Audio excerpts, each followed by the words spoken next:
Assalamualaikum. Assalamualaikum warahmatullahi wabarakatuh.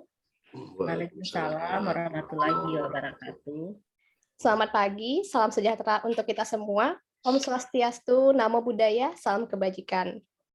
Pertama-tama, marilah kita ucapkan rasa syukur kita kepada Allah Subhanahu wa Ta'ala yang telah memberikan kita semua kesehatan dan juga kesempatan untuk melakukan kegiatan edukasi parlemen di rumah aja pada pagi hari ini bersama teman-teman dari Forum Pengurus OSIS SMA, SMK, MA Kabupaten Wonogiri dan dengan bersama Humas Sekjen DPR, Humas dan Pengelolaan Museum Sekjen DPR RI. Saya ingin mengucapkan selamat datang sekali lagi kepada Bapak Sapar SPD MPD selaku pembina Forum OSIS SMA, SMK, MA Kabupaten Wonogiri. Sebelumnya, izinkan saya untuk memperkenalkan diri. Nama saya adalah Nurin Sabrina. Saya adalah staf Humas dan Pengelolaan Museum Sekjen DPR RI selaku moderator pada pagi hari ini. Selanjutnya, saya juga ingin memperkenalkan teman-teman dan juga Bapak Ibu pejabat yang sudah bergabung bersama kita pada pagi hari ini. Selamat pagi Ibu Minarni. Selamat pagi Kak Nurin. Assalamualaikum. Waalaikumsalam. Ya, selamat pagi Ibu Minarni adalah Kepala Bagian dari Humas dan Pengelolaan Museum Sekjen DPR RI. Dan selanjutnya ada Kepala Subbagian Promosi, Diseminasi, dan Edukasi, ada Bapak Muamil Rohili Esos. Bapak Oli, selamat pagi. Selamat pagi, Kak Nurin, Pak Sapar, Bu Min. Assalamualaikum warahmatullahi wabarakatuh. Waalaikumsalam warahmatullahi wabarakatuh. Dan sudah hadir juga ada Bapak Wiryawan Narendro Putro Esos selaku Kepala Sub Bagian Pelayanan Informasi dan Kunjungan Masyarakat. Selamat pagi, Bapak Indra.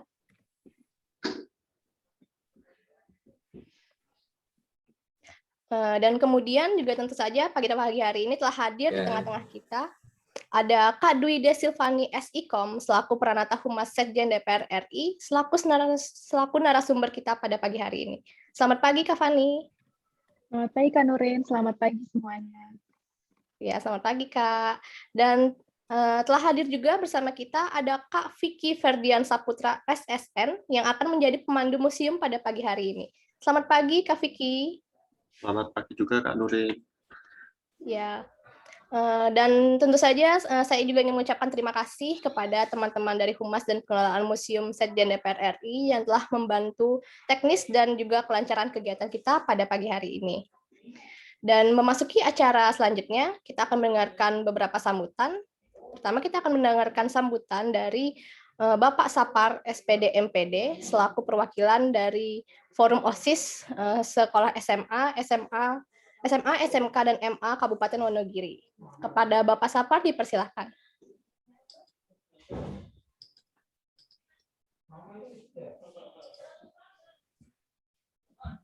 Oke, terima kasih. Assalamualaikum warahmatullahi wabarakatuh.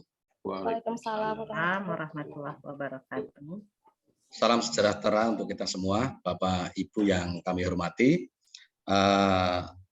Yang pertama, marilah kita panjatkan puji syukur kehadirat Tuhan Yang Maha Esa, Allah Subhanahu wa Ta'ala, yang mana pada pagi hari ini kita dipertemukan di meeting Zoom dalam rangka edukasi parlemen kepada anak-anak kami yang ada di Kabupaten Wonogiri, yaitu Forum OSIS Wonogiri, tergabung di sebuah organisasi menaungi organisasi pelajar yang ada di Kabupaten Wonogiri, yang isinya dari SMK, SMA, MA, baik negeri ataupun swasta yang ada di Kabupaten Wonogiri ini, sehingga anak-anak kami yang ada di FOW, Forum OSIS Wonogiri ini, kesempatan ini sangat luar biasa bagi anak-anak kami. Kami pun juga merasa bangga, yang mana pada kesempatan pagi hari ini kita masih diberikan kepercayaan untuk bisa mengenal terkait dengan parlemen remaja yang langsung nanti di bawah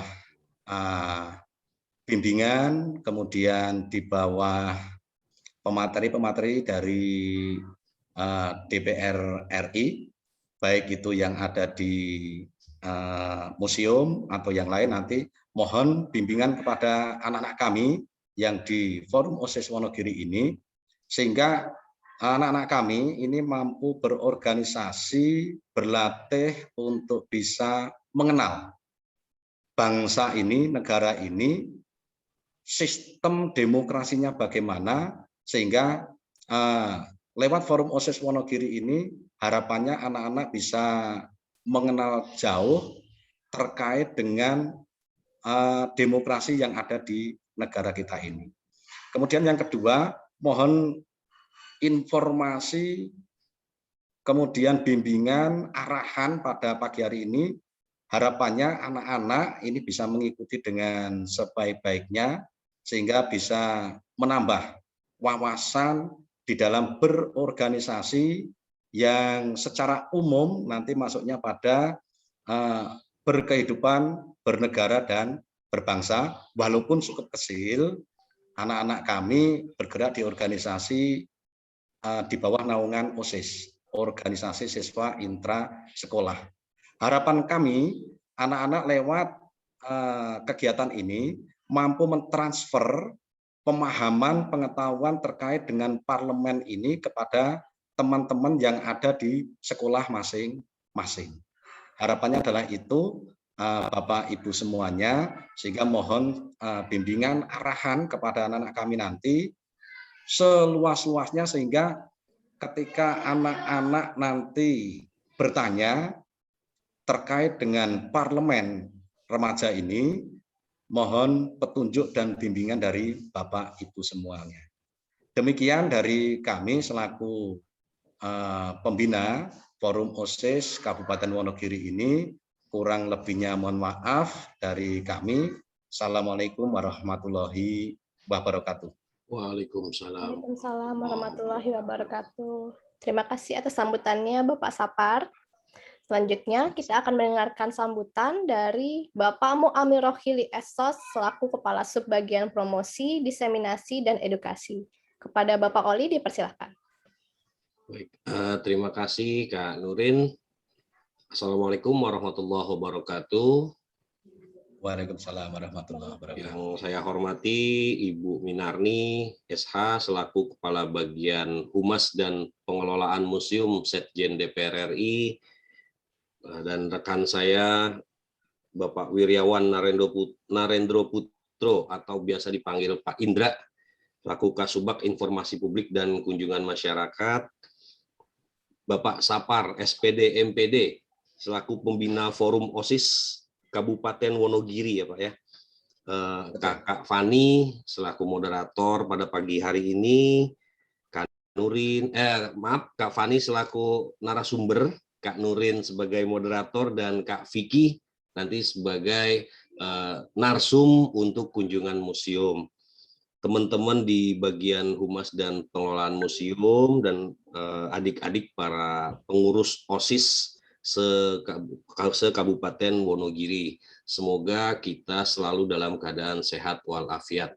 Pertama-tama marilah kita panjatkan puji syukur kehadirat Allah Subhanahu wa Ta'ala yang telah memberikan kita nikmat sehat, sehingga pagi hari ini kita bisa bersilaturahim dalam acara edukasi parlemen di rumah aja. Salawat dan salam semoga selalu tercurah pada junjungan kita Nabi Muhammad SAW, dan kita sebagai umatnya yang insya Allah nanti mendapat syafaat di hari akhir nanti. Amin amin ya robbal alamin. Terima kasih pada Bapak Sapar yang tadi telah memberikan sambutan. Untuk hari ini kemungkinan kita seperti yang biasa Ibu Kepala Bagian kita katakan, itu Pak, untuk adik-adik sekarang bukan belajar nih Pak. Bukan belajar, karena belajar itu di sekolah nanti dengan Pak Sapar, dengan guru-guru. Pada hari ini kita diskusi, Pak. Kita diskusi tentang keparlemenan, tentang kerja DPR, tentang apa yang menjadi tanggung jawab DPR. Nah, makanya nanti kami mengharapkan untuk anak-anak lebih aktif untuk bertanya. Nah, kebetulan kan anak-anak ini para pengurus OSIS ya Pak, adik-adik ini para pengurus OSIS, ya paling tidak ada sedikit dasar berorganisasi. Nah, untuk mengembangkan kemampuan berorganisasi, makanya kami mengharapkan pada adik-adik untuk silahkan bertanya. Silahkan bertanya. Karena kakak-kakak di sini, ya alhamdulillah sudah berpengalaman dalam berorganisasi. Dan kebetulan juga kan dalam organisasi itu kan biasa ada perdebatan, ada diskusi gitu. Nah, itu nanti bisa ditanyakan gimana sih caranya, cara pengambilan keputusan yang baik dengan tidak merugikan satu pihak. Jadi nanti mungkin insya Allah bisa diterapkan oleh adik-adik pada saat menjalankan tugasnya sebagai pengurus OSIS di sekolah masing-masing. Izin Pak, ini ada berapa sekolah ya Pak kira-kira Pak? Se-Kabupaten Wonogiri Pak?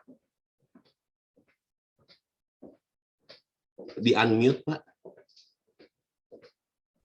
Untuk SMK negeri swasta itu 48, kemudian SMA MA-nya ini 32. Wow. Wah, itu kan cukup Jadi, banyak ya Pak ya. Jadi kalau di jumlah itu pengurus OSIS-nya lumayan banyak. Ya. Ya kita sama-sama berharap ya Pak ya. Ya Bapak sebagai pembina, kita sebagai ASN yang bekerja di DPR. Insya Allah nanti beberapa tahun ke depan ya 1 atau 2 atau 3 atau 10 para pengurus OSIS ini bisa nanti duduk di DPR sebagai anggota DPR. Amin. Harapannya gitu. Amin, amin. Amin. Karena itu makanya saya harapkan untuk yuk kita belajar sambil artinya apa ya? Kita berdiskusi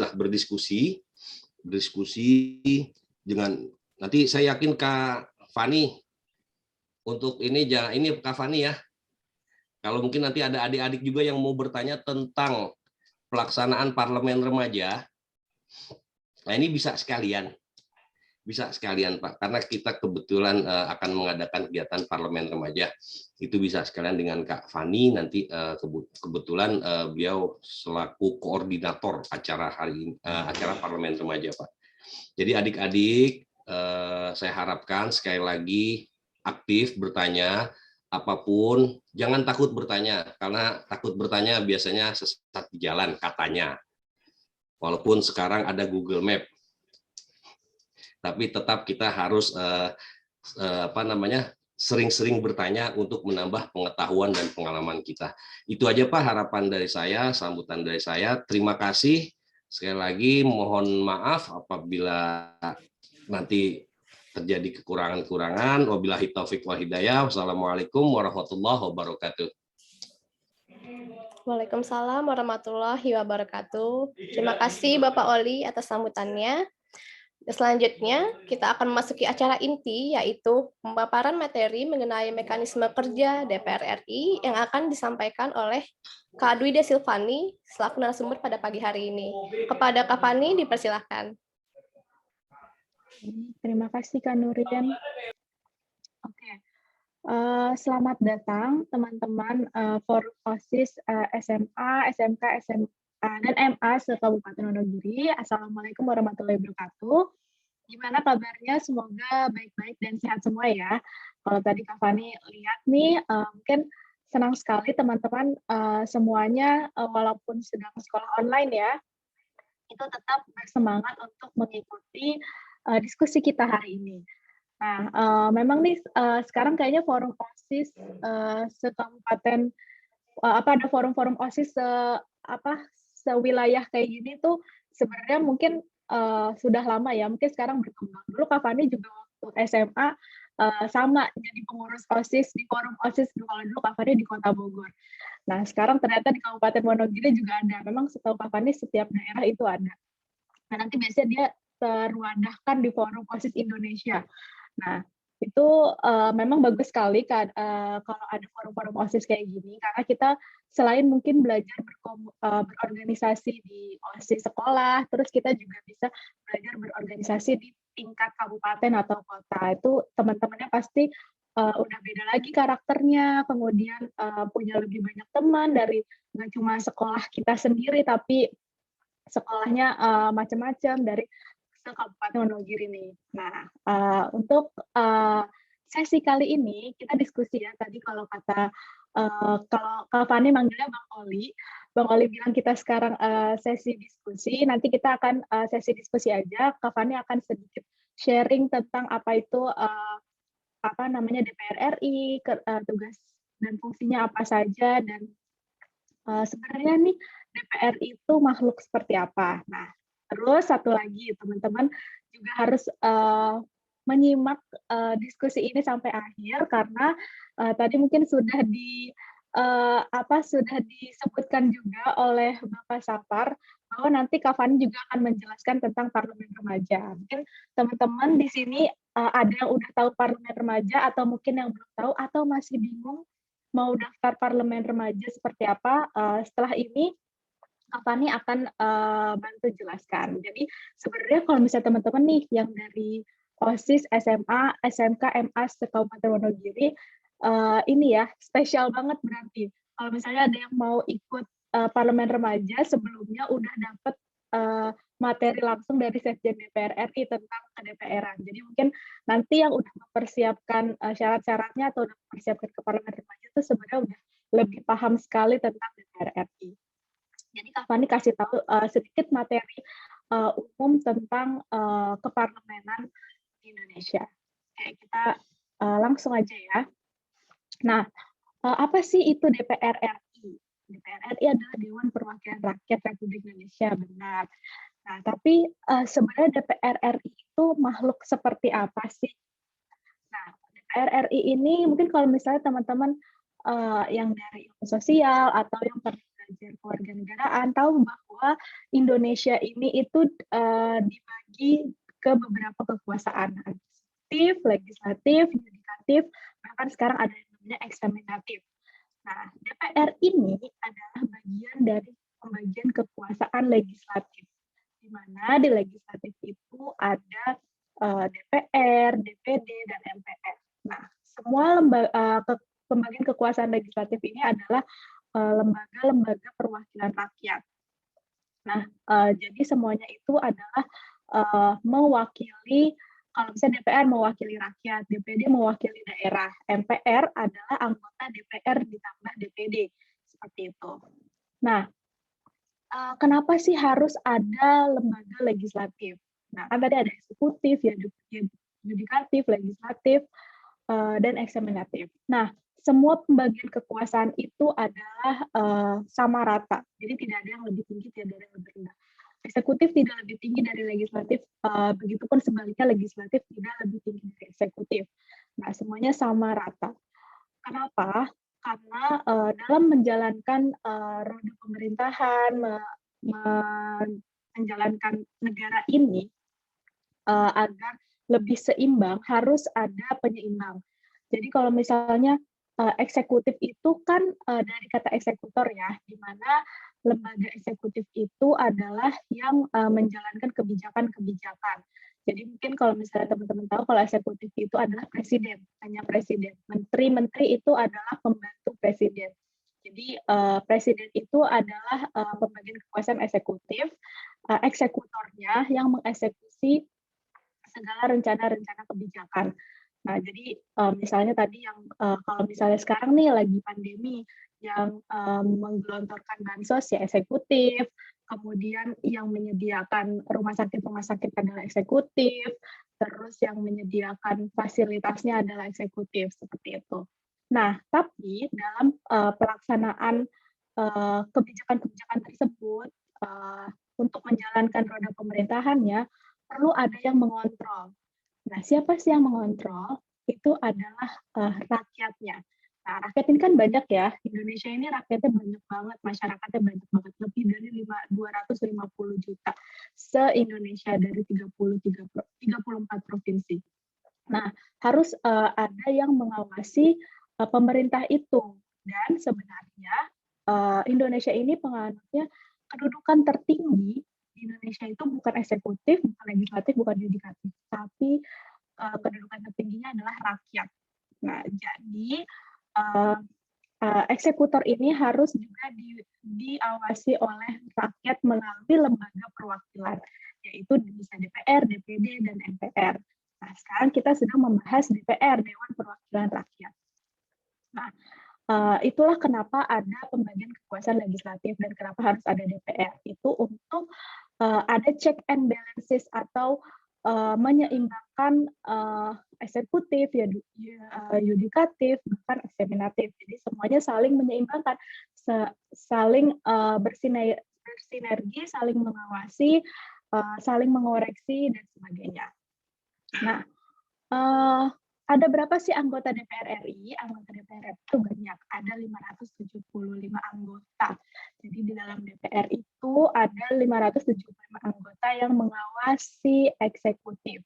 Nah, kenapa kok banyak banget? Ada 575, emang nggak bisa 10 orang aja, 20 orang aja? Nggak bisa. Karena, kenapa 575? Karena tadi Kak Fani sudah bilang, DPR itu adalah perwakilan rakyat. Berapa jumlah rakyat di Indonesia? Tadi Kak Fani sudah sampaikan lebih dari 250 juta orang yang harus diwakilkan suaranya, permasalahannya, aspirasi-aspirasinya. Nah, 575 anggota itu sudah sesuai dengan perhitungan-perhitungan jumlah masyarakat yang sekarang sedang ada di Indonesia. Makin banyak masyarakat yang ada di Indonesia, maka akan makin banyak pula anggotanya yang akan duduk di DPR. Gitu. Itu mungkin sebelum ini, sebelum periode ini itu masih sekitar 525 orang. Itu masih provinsinya 33 provinsi. Nah, sekarang sudah ada 34 provinsi. Nah, berarti masyarakatnya juga makin banyak.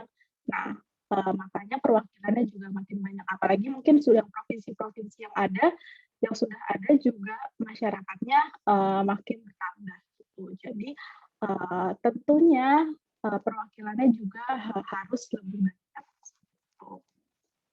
Kita lanjut. Nah, untuk mencapai menjadi anggota DPR itu seperti apa sih?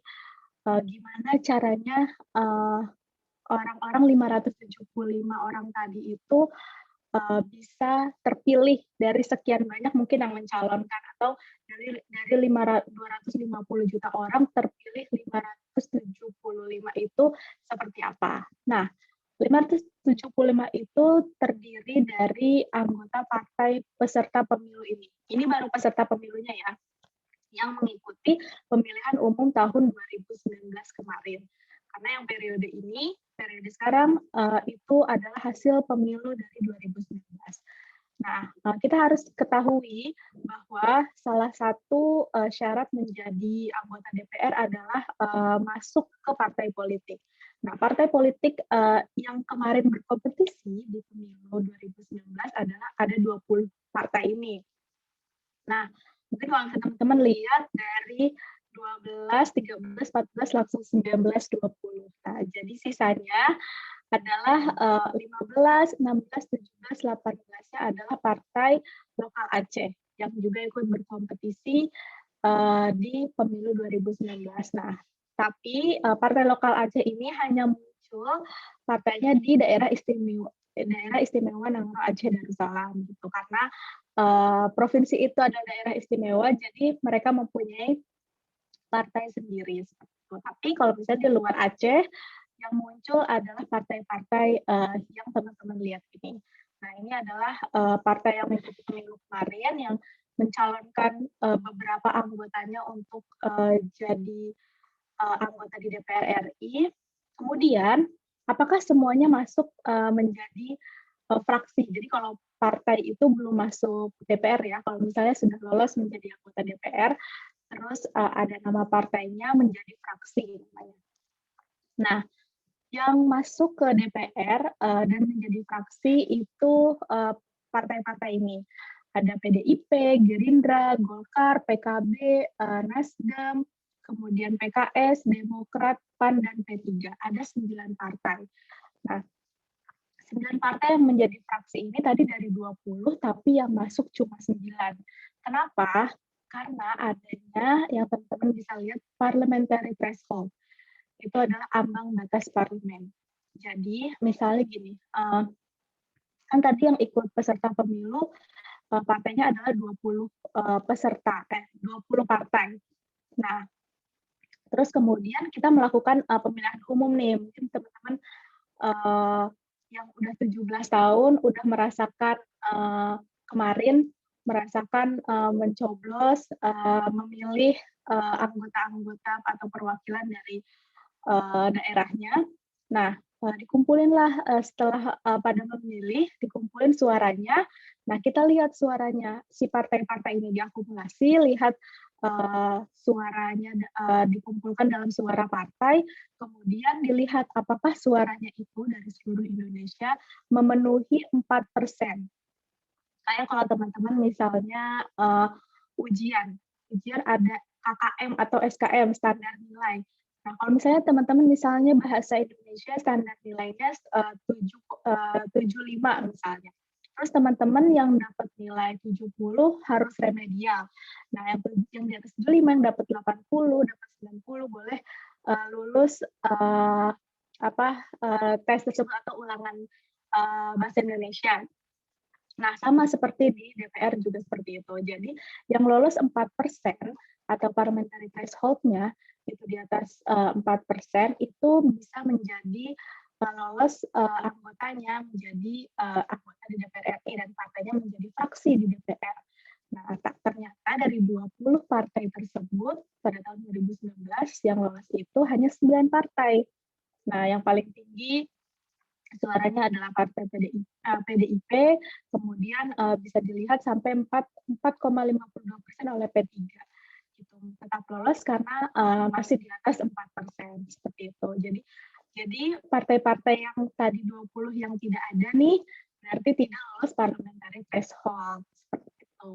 Jadi tidak menjadi fraksi di DPR. Nah ini tadi Kak Fani sudah bilang kan 575 anggota itu tersebar di seluruh Indonesia, perwakilan dari seluruh Indonesia, mewakili masyarakat Indonesia. Nah,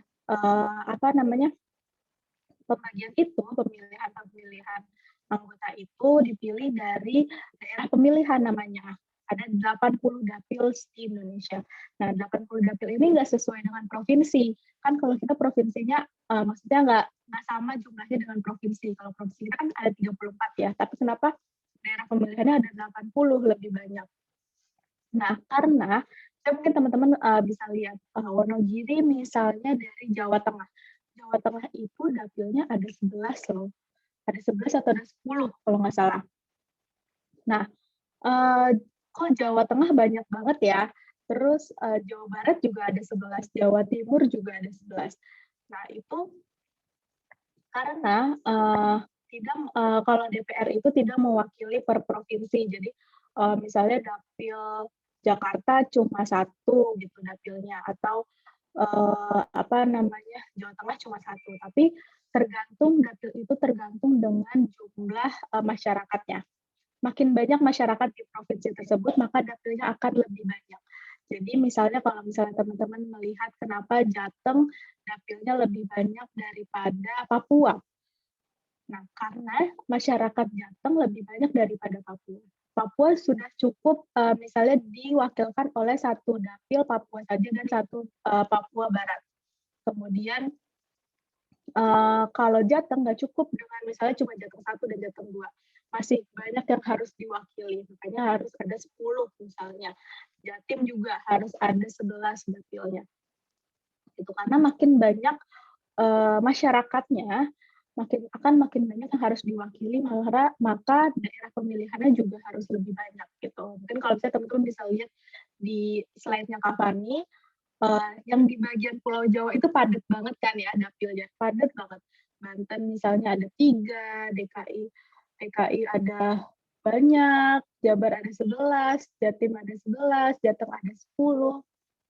Nah itu kita bandingkan misalnya sama Papua. Papua cuma ada Papua Barat dan Papua saja. Terus misalnya Kalimantan itu Kalbar itu cuma ada 2. Kalsel itu cuma ada satu, misalnya Kalsel ada dua.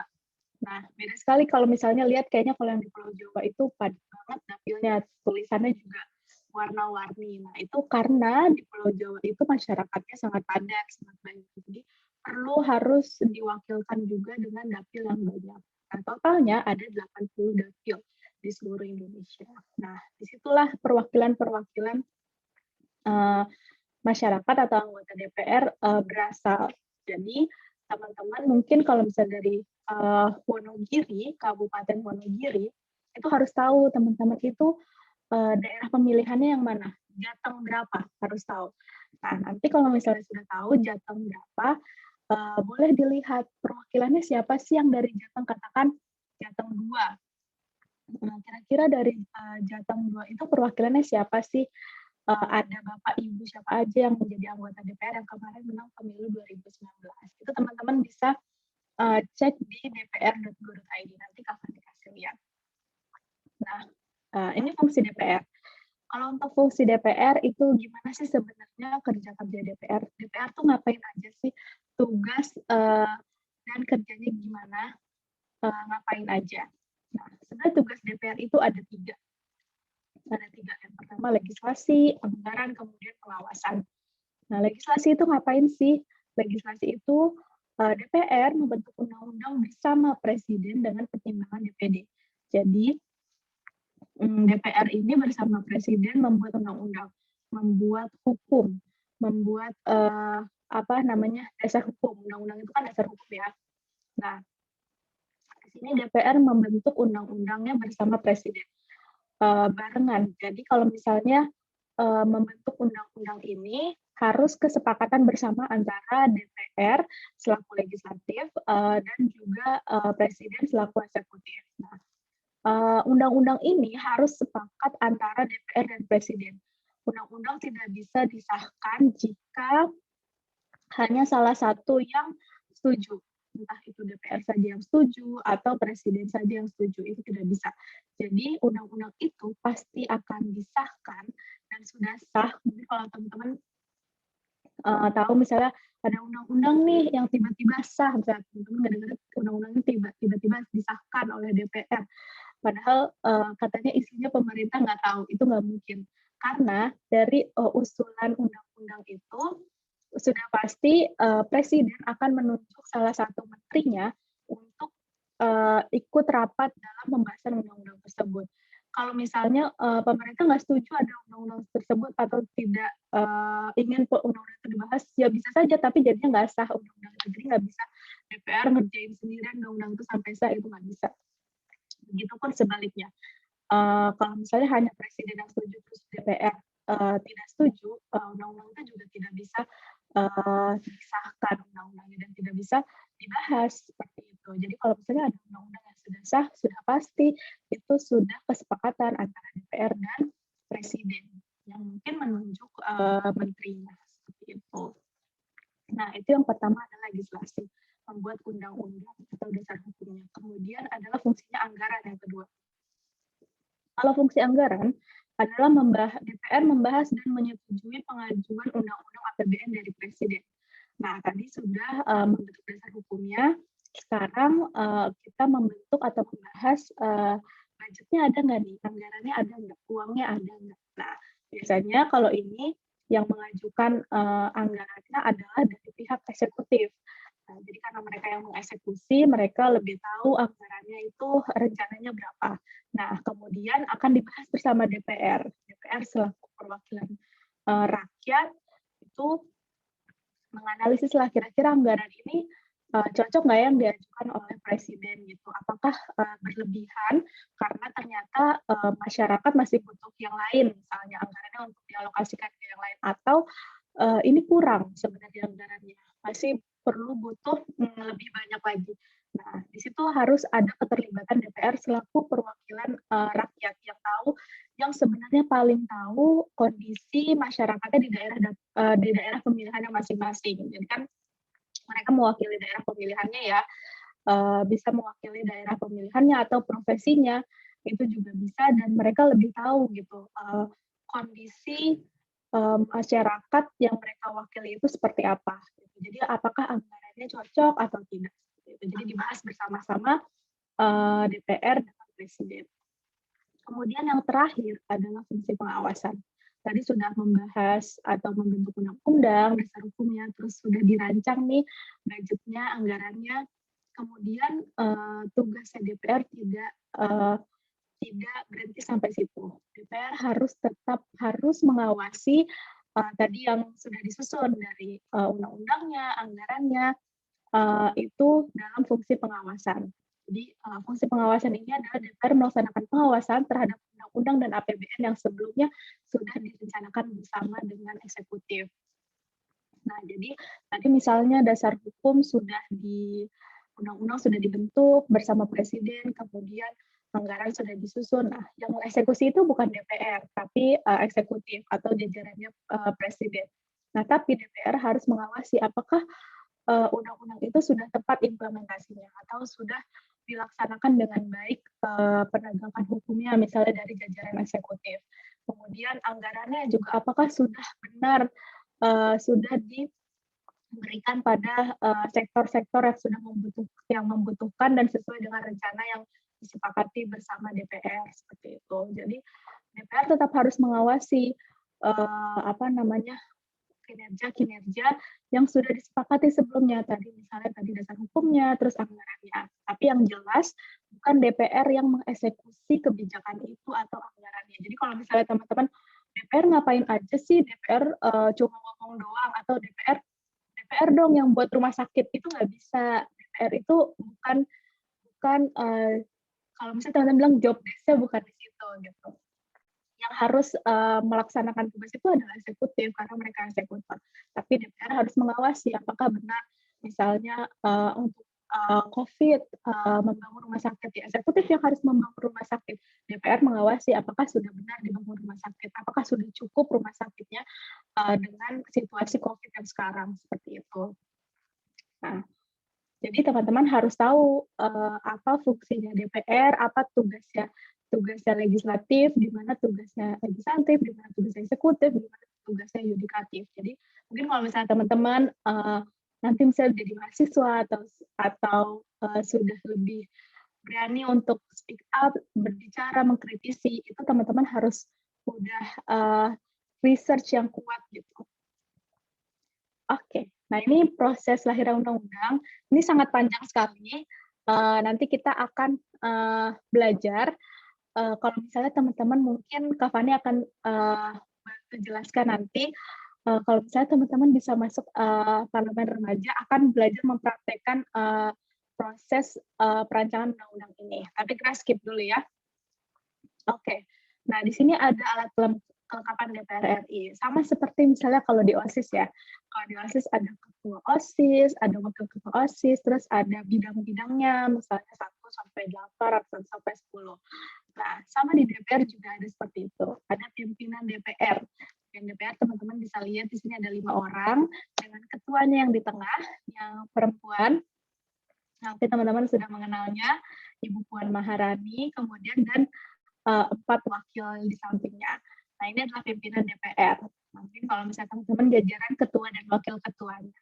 Nah, kemudian ada badan musyawarah. Badan musyawarah adalah termasuk juga alat kelengkapan yang menyusun rapat-rapat selama di DPR. Jadi DPR itu kerjanya memang rapat. Rapatnya banyak sekali. Kemudian karena itu adalah salah satu media, rapat itu adalah salah satu media anggota DPR untuk melakukan pengawasan. Jadi untuk bertanya pada pemerintah, misalnya kok rumah sakit COVID itu penuh terus, banyak yang nggak kebagian. Nah, itu tanyanya di rapat, gitu. Yang menjadwalkan rapat itu dari badan musyawarah. Nah, itu adalah alat kelengkapannya. Kemudian ada komisi. Komisi itu kayak bidang-bidang, kalau misalnya teman-teman di OSIS. Nah, nanti ada slide komisi tersendiri ya. Kemudian ada badan legislasi. Badan legislasi itu yang tadi merancang pertama merancang undang-undang. Jadi semua undang-undang itu akan masuk ke badan legislasi untuk nanti diinventarisir juga. Nanti ada yang namanya program legislasi nasional. Itu kira-kira undang-undang apa yang akan dibahas oleh anggota DPR selama 5 tahun ke depan, dan mana undang-undang yang prioritas pada tahun ini yang harus dibahas, seperti itu. Kemudian ada Badan Anggaran yang tadi menyusun Undang-Undang APBN yang membahas bersama Presiden, kemudian ada Badan Kerjasama Antar Parlemen. Ini adalah salah satu diplomasinya parlemen di Indonesia bersama parlemen di luar. Kemudian ada Badan Akuntabilitas Keuangan Negara, Mahkamah Kehormatan Dewan. Ini adalah alat kelengkapan yang menjaga marwahnya anggota DPR. Jadi kalau misalnya di sekolah mungkin ada guru-guru BK-nya. Nah, di sini ada Mahkamah Kehormatan Dewan. Jadi yang kalau misalnya teman-teman tahu kalau misalnya ada anggota DPR yang melanggar kode etik misalnya ada yang teman-teman bisa tahunya deh anggota DPR memejamkan mata atau tidur. Itu jangan dipikir DPR diam aja, bisa dipanggil oleh Mahkamah Kehormatan Dewan. Jadi nanti Mahkamah Kehormatan Dewan yang akan menentukan mungkin disiplinnya harus seperti apa, terus ada yang terlambat itu seperti apa dihukumnya misalnya, atau tidak pernah hadir di rapat seperti itu. Nah, ini yang menjaga adalah Mahkamah Kehormatan Dewan.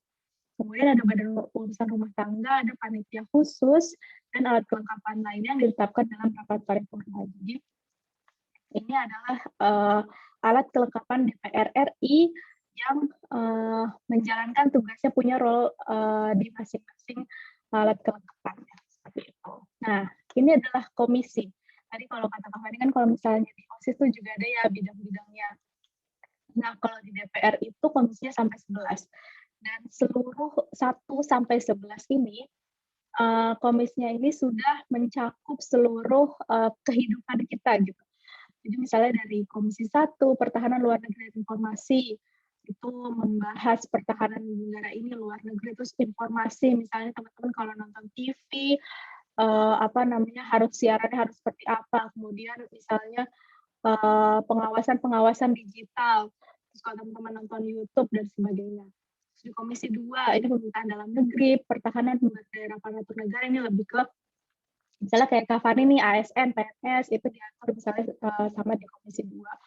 Nah, kemudian Komisi 3, Hukum dan HAM, ada hukum hak asasi manusia dan keamanan. Nah, semua komisi ini itu mempunyai mitra kerja eksekutif atau partnernya gitu. Jadi di eksekutif ini juga mereka biasanya di komisi, semua anggota DPR kan dipecah ya ke 11 komisi ini. Jadi ada yang membidangi di Komisi 1, ada yang membidangi Komisi 2 sampai di Komisi 11. Nah, mereka punya mitra atau teman kerja, partnernya eksekutif, harus dipasangin sama eksekutif. Misalnya Komisi 1 tadi, pertahanan, itu mitra kerjanya misalnya TNI, Kementerian Pertahanan, terus Kementerian Luar Negeri, Kominfo. Nah, jadi mereka nanti Komisi 1 membahas tentang pertahanan, Komisi 1 pasti misalnya memanggil Menteri Pertahanan, atau memanggil Kepala Staf Angkatan Darat, gitu, membahas dengan pertahanan. Nah, itu di Komisi 1. Tapi misalnya beda lagi di Komisi 7. Komisi 7 mau membahas energi dan ristek, misalnya tentang kenaikan listrik, gitu. Anggota Komisi 7 akan memanggil Menteri ESDM, untuk tahu apakah kenaikan listrik ini berdampak, kenapa harus ada kenaikan listrik, misalnya seperti itu, atau bisa juga memanggil PLN, atau bisa juga Komisi 10. Bagaimana nih anggota Komisi 10 menanyakan bagaimana persiapan Olimpiade Tokyo, atlet-atlet kita sudah siap belum? Apakah akan dikasih bonus nanti saat juara, seperti itu. Komisi 10 manggil Kementerian Pendidikan Olahraga. Kementerian Olahraga, Pemuda dan Olahraga, sorry. Nah, itu punya mitra-mitra kerja sendiri di setiap komisi. Jadi sesuai sama bidang-bidangnya ya. Tadi misalnya Komisi 9, mitra kerja Kementerian Kesehatan, Kementerian Ketenagakerjaan, dari Komisi 10 Pendidikan, Kementerian Pendidikan, ada Kementerian Pemuda dan Olahraga, Pariwisata, dan lain-lain. Jadi semuanya harus ditandamin, harus ada partnernya oleh eksekutif. Nah, ini adalah hak-hak DPR RI, di mana hak-hak ini digunakan untuk mendukung fungsi pengawasan tadi yang ketiga. Yang pertama adalah hak interpelasi. Apa itu hak interpelasi? Hak ini dilakukan, tadi Kak Fani sudah bilang, hak untuk mendukung fungsi pengawasan. Jadi hak interpelasi ini digunakan untuk agar anggota DPR itu dapat melaksanakan fungsi pengawasannya dengan baik. Nah, hak interpelasi ini adalah hak menanyakan keterangan, di mana anggota DPR itu bisa menanyakan keterangan kepada pemerintah tentang misalnya isu-isu yang terkait. Misalnya tadi Kak Fani kasih contoh Komisi 10, misalnya ceritanya anggota Komisi 10 yang ingin menggunakan hak interpelasinya, misalnya dalam Olimpiade Tokyo gitu. Ternyata pada akhirnya misalnya atletnya belum dikasih bonus, padahal sudah menyumbangkan beberapa emas misalnya. Padahal janjinya pemerintah adalah memberikan 5 miliar bonusnya kepada yang mendapatkan emas gitu. Terus atletnya ngadu nih sama anggota DPR, kok saya belum dapat sih 5 miliar misalnya gitu. Padahal saya dapat emas loh. Nah, anggota DPR bisa menggunakan hak interpelasinya. Menggunakan hak interpelasi dengan memanggil Kementerian Pemuda dan Olahraga. Dipanggil deh tuh Pak Menterinya misalnya. Ini kenapa atletnya belum dikasih bonus? Karena mereka sudah membawa harum bangsa seperti itu. Itu menggunakan hak interpelasi. Nah, di saat sudah menggunakan hak interpelasi, muncullah ada juga hak angket. Nah, hak angket ini adalah tingkatan dari hak interpelasi. Misalnya anggota DPR belum puas juga setelah menanyakan keterangan kepada eksekutif atau Pak Menterinya gitu. Jawabannya kurang memuaskan lah dari kepada anggota DPR. Nah, anggota DPR boleh nih menggunakan hak angket atau hak penyelidikan. Hak angket itu adalah hak penyelidikan. Jadi anggota DPR boleh menyelidiki kira-kira ini bonusnya kemana nih, kenapa belum dikasih-kasih misalnya, belum sampai kepada atletnya seperti itu. Jadi itu menggunakan hak angketnya untuk menyelidiki hal yang sudah mungkin disusun bersama antara DPR dan pemerintah, kemudian sudah dijanjikan pemerintah. Nah, ini untuk fungsi pengawasannya adalah salah satunya tadi hak interpelasi dan menggunakan hak angket untuk menyelidiki gitu. Karena hak interpelasi rasanya belum memuaskan seperti itu. Nah, yang terakhir adalah hak menyatakan pendapat. Hak menyatakan pendapat ini bisa tingkatan dari tingkatan selanjutnya dari hak angket atau berdiri sendiri. Memang hak menyatakan pendapat ini jarang sekali digunakan, karena ini biasanya dikeluarkan untuk hal-hal yang urgent atau yang penting. Bisa untuk menyatakan perang atau menyatakan damai di saat perang dan hal-hal lainnya. Nah, itu bisa karena hak penyelidikan itu tidak puas juga, tidak cukup juga lalu naik ke menyatakan pendapat, atau bisa menggunakan hak menyatakan pendapat sendiri tanpa melalui proses hak interpelasi dan hak angket dulu.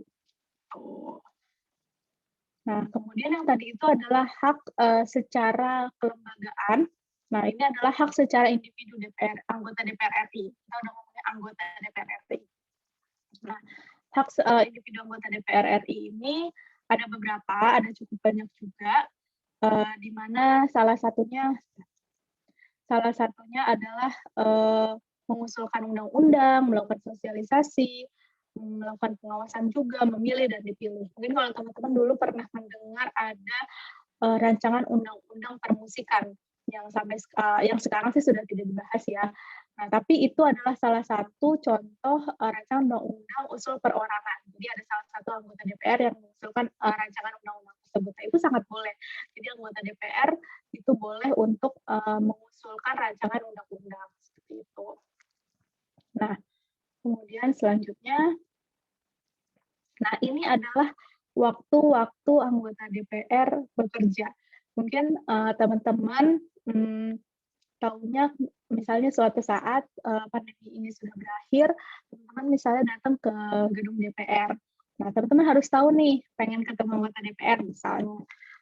Teman-teman harus tahu di mana anggota DPR itu bekerjanya saat masa sidang atau masa reses. Jadi teman-teman Saat itu datangnya pas lagi masa sidang atau masa reses.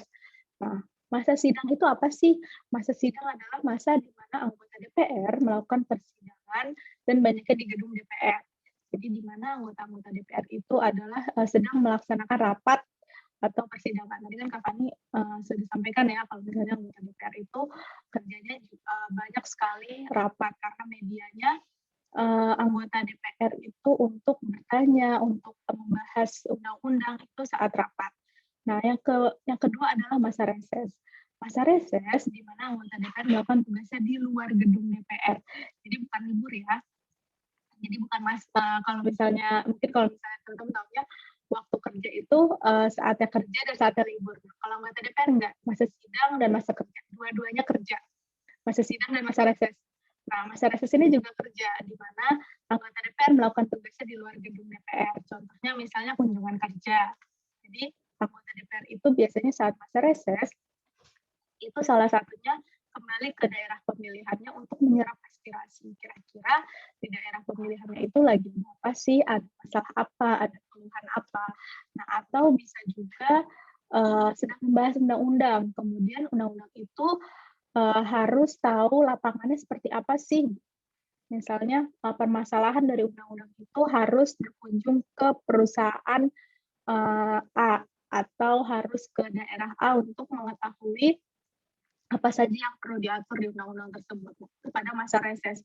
Jadi anggota DPR berkunjung langsung untuk tahu apa yang harus dibahas atau apa yang harus diawasi dari pemerintah. Nah, nanti sudah reses, sudah mencari banyak informasi. Setelah reses, biasanya kembali lagi ke masa sidang.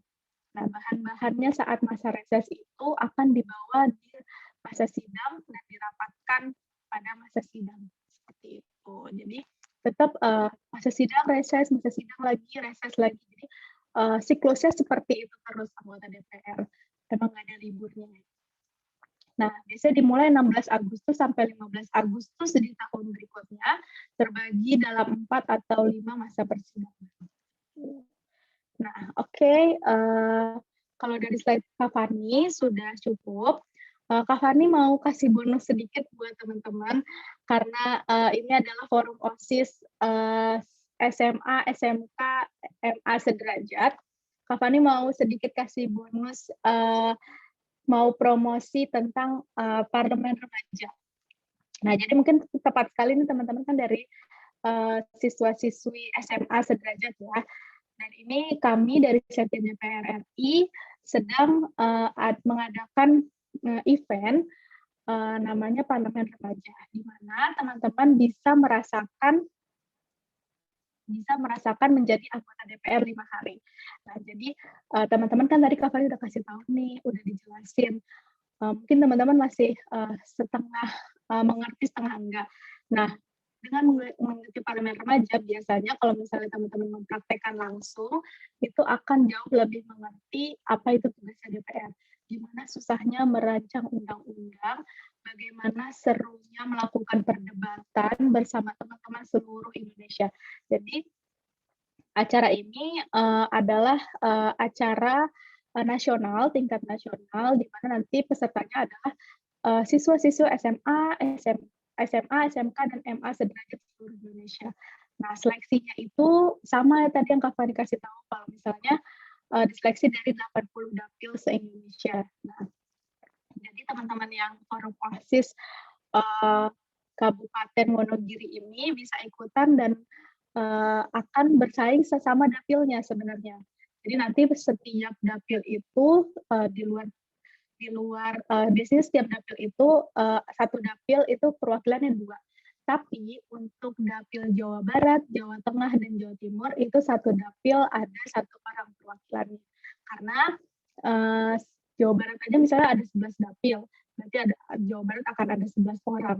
Terus Jawa Tengah misalnya ada 10 dapil, akan ada 10 orang dari Jawa Tengah. Nah, makanya kami menyusunnya setiap dapil setiap dapil di Jawa Tengah, Jawa Barat, dan Jawa Timur itu perwakilannya 1 orang. Selain itu, perwakilannya ada 2 orang. Nah, teman-teman bisa nih berlatih di sini.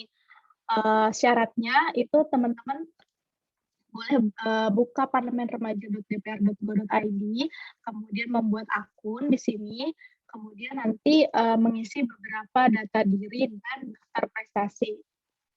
Kemudian teman-teman bisa menulis esai dan membuat video kampanye sesuai dengan tema yang sudah diberikan. Nah, di sini sudah ada ketentuan kegiatannya, ketentuan umumnya apa saja, teman-teman boleh baca. Kemudian ada ketentuan esainya, esainya harus seperti apa, esainya seperti apa, temanya apa, dikumpulinnya kemana, dikumpulin ya, di downloadnya di mana, di uploadnya di mana. Nah, bahkan tahun ini kakak panitianya sangat mempermudah calon peserta parlemen remaja 2021. Template esainya sudah disediakan, jadi teman-teman tinggal nulis aja pemikirannya, ide-idenya, kira-kira untuk sekarang ini kan temanya remaja di era kebebasan informasi, siaran berkualitas, masyarakat cerdas. Jadi kita akan membahas rancangan revisi undang-undang penyiaran. Nah, ini lagi deket kan dengan teman-teman, apalagi kemarin lagi ada isu sinetron diperankan oleh anak di bawah umur. Nah, itu siaran-siaran seperti itu apakah baik dikonsumsi oleh masyarakat kita misalnya gitu. Nah, ide-ide brilian kalian itu boleh langsung ditulis aja misalnya di esainya teman-teman. Nah, ini template-nya sudah ada, jadi tinggal diketik aja. Tahun lalu itu mereka membuat sendiri seperti itu. Nah, kemudian setelah esai, teman-teman juga boleh mengunggah video kampanye. Nah, video kampanye ini juga sudah ada temanya. Jika saya menjadi anggota DPR, apa yang akan dilakukan dalam mewujudkan siaran berkualitas untuk masyarakat cerdas. Jadi kalau misalnya kalian jadi anggota DPR, ini udah framingnya kalau kalian jadi anggota DPR ya, udah bisa membuat kebijakan dan sebagainya. Itu apa yang akan kalian lakukan. Ini sudah ada syarat-syaratnya. Kemudian tinggal nanti di-upload di website, di akunnya kalian, kemudian langsung klik kirim. Nah, nanti akan kami nilai, dan yang beruntung atau yang esainya bagus, yang videonya bagus, itu akan terpilih untuk mengikuti kegiatan parlemen remaja menjadi anggota DPR selama 5 hari. Nah, nanti akan dikasih orientasi bersama pakar, terus bersama anggota DPR yang concern di tema ini. Kemudian kita juga ada melaksanakan rapat dengan pendapat. Jadi nanti akan ada pakar-pakar atau mungkin narasumber-narasumber yang berkecimpung di dunia penyiaran, kemudian memberikan pendapatnya tentang rancangan undang-undang. Jadi teman-teman akan belajar untuk merancang undang-undangnya sampai nanti putus di rapat paripurna gitu. Itu 5 hari. Teman-teman bisa mendapatkan sertifikat tingkat nasional, sertifikat nasional. Jadi itu sangat ini adalah kesempatan emas buat teman-teman untuk belajar berorganisasi, berkomunikasi, melatih public speaking, terus mendapatkan teman. Yang paling penting teman-teman akan mendapatkan networking atau teman-teman dari Sabang sampai Merauke, karena ini semuanya ikutan nih dari 80 dapil itu semuanya ada. Nah, mungkin kalau informasi lebih lanjut, teman-teman boleh follow Instagram Parlemen Remaja. Di sini sudah banyak sekali yang berkumpul. Teman-teman calon peserta parlemen remaja boleh bertanya melalui DM atau lewat admin WhatsApp di sini. Tuh, jadi informasinya banyak sekali kanalnya. Teman-teman juga boleh bertanya. Sekarang juga boleh bertanya ke Kak Fani nanti saat sesi tanya jawab.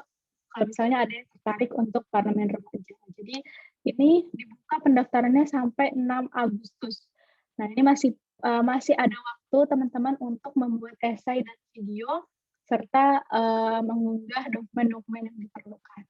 Seperti itu sih kalau dari Kak Fani. Terima kasih sudah menyimak. Silakan jika ada yang ingin bertanya apapun boleh ke Kak Fani. Kak Fani akhiri. Terima kasih dan Kak Fani kembalikan ke Kak Nurin. Assalamualaikum warahmatullahi wabarakatuh. Waalaikumsalam warahmatullahi wabarakatuh. Terima kasih Kak Fani atas pemaparan materinya dan atas ada short introduction untuk kegiatan parlemen remajanya ya. Baiklah teman-teman, sekarang kita akan membuka sesi tanya jawab. Buat teman-teman forum OSIS SMA Kabupaten Wonogiri yang ingin bertanya, bisa langsung raise hand atau bisa juga chat ke saya sebagai moderator. Nanti pertanyaannya akan langsung dijawab oleh Kak Fani. Oh, sudah ada yang raise hand dari Sukma Arti. Sukma Arti, boleh silakan, bisa di-unmute.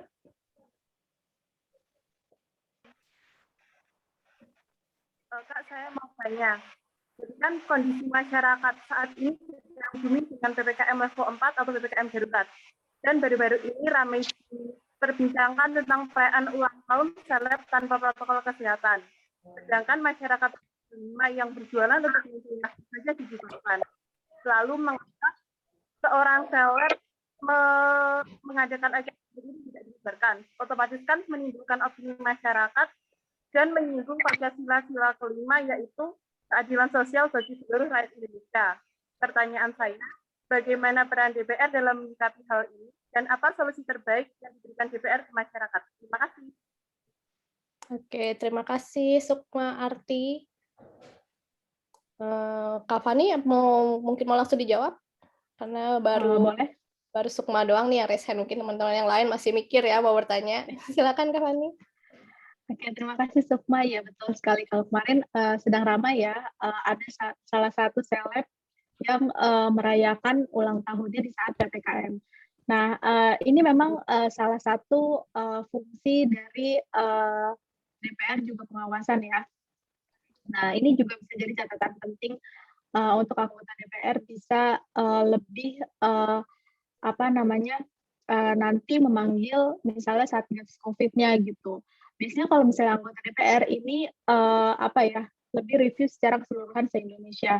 Nah, setahu Kak Fani kemarin itu kasusnya itu ada salah satu yang mengunggahnya itu justru dari salah satu netizennya ya, dan melaporkan ke Satgas COVID. Nah, itu memang itu adalah juga bagusnya sekarang sosial media yang berkembang. Jadi cepat sekali. Tapi benar yang harus menindak itu adalah Satgas COVID-nya, bukan anggota DPR.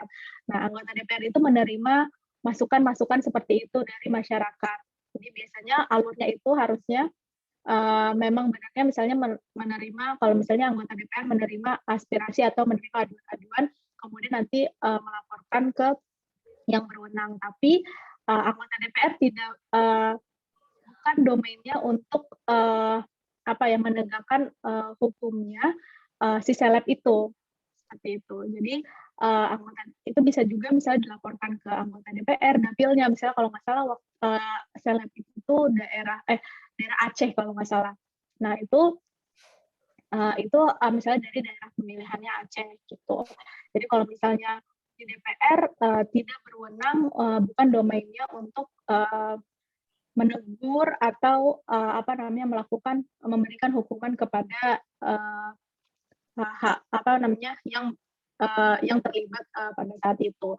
Tapi anggota DPR menerima keluhan, menerima aspirasi dari masyarakat, kemudian menyampaikannya kepada yang seharusnya mengeksekusi hal tersebut. Seperti itu. Kalau misalnya kita mau tahu, mungkin Sukma mau tahu kira-kira anggota DPR harusnya seperti apa, atau tugas konkretnya dalam hal-hal yang sejenis itu tuh harus seperti apa gitu. Jadi anggota DPR tentu tidak langsung ya, jadi anggota DPR nggak ngapa-ngapain, nggak ada hal yang konkret gitu. Konkretnya itu dalam bentuk apa? Kalau misalnya konkretnya menegur langsung atau memberikan hukuman langsung, itu bukan domainnya. Tapi hal konkret yang anggota DPR adalah memanggil yang harusnya menegur itu, mengadukan, kemudian yang harus menindak itu adalah dari jajarannya eksekutif. Seperti itu, Sukma. Oke, Sukma sudah cukup? Bisa di-unmute lagi? Sudah, Kak. Cukup ya. Oke, terima kasih Sukma. Kita masuk ke pertanyaan selanjutnya ya, Kak Fani. Mungkin ini ada Putri Irada. Mungkin bisa langsung di-unmute ya. Bisa langsung membacakan pertanyaannya ke Kak Fani. Biar bisa kita lihat nih, bisa dengar juga suaranya.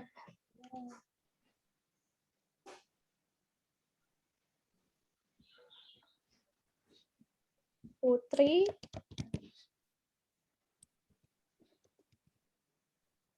Bisa di-unmute?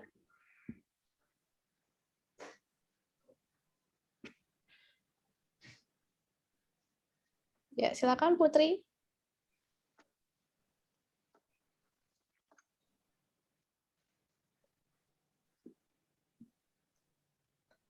Sebentar, coba kita bantu unmute ya.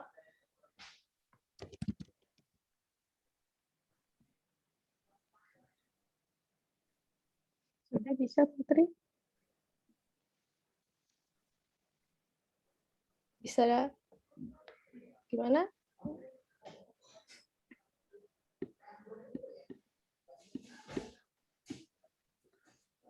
Masih belum bisa?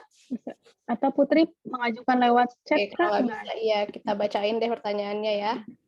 Dari Putri Irada, Kak, untuk sertifikat nasional dari kegiatan Parlemen Remaja tersebut, nantinya selain untuk kenang-kenangan bisa digunakan untuk apa aja ya, Kak? Terima kasih. Sama-sama, Putri. Sebenarnya kalau untuk sertifikat, karena ini sertifikat kegiatan nasional, ini tergantung Putri nih, karena kan itu sertifikat sudah milik Putri ya.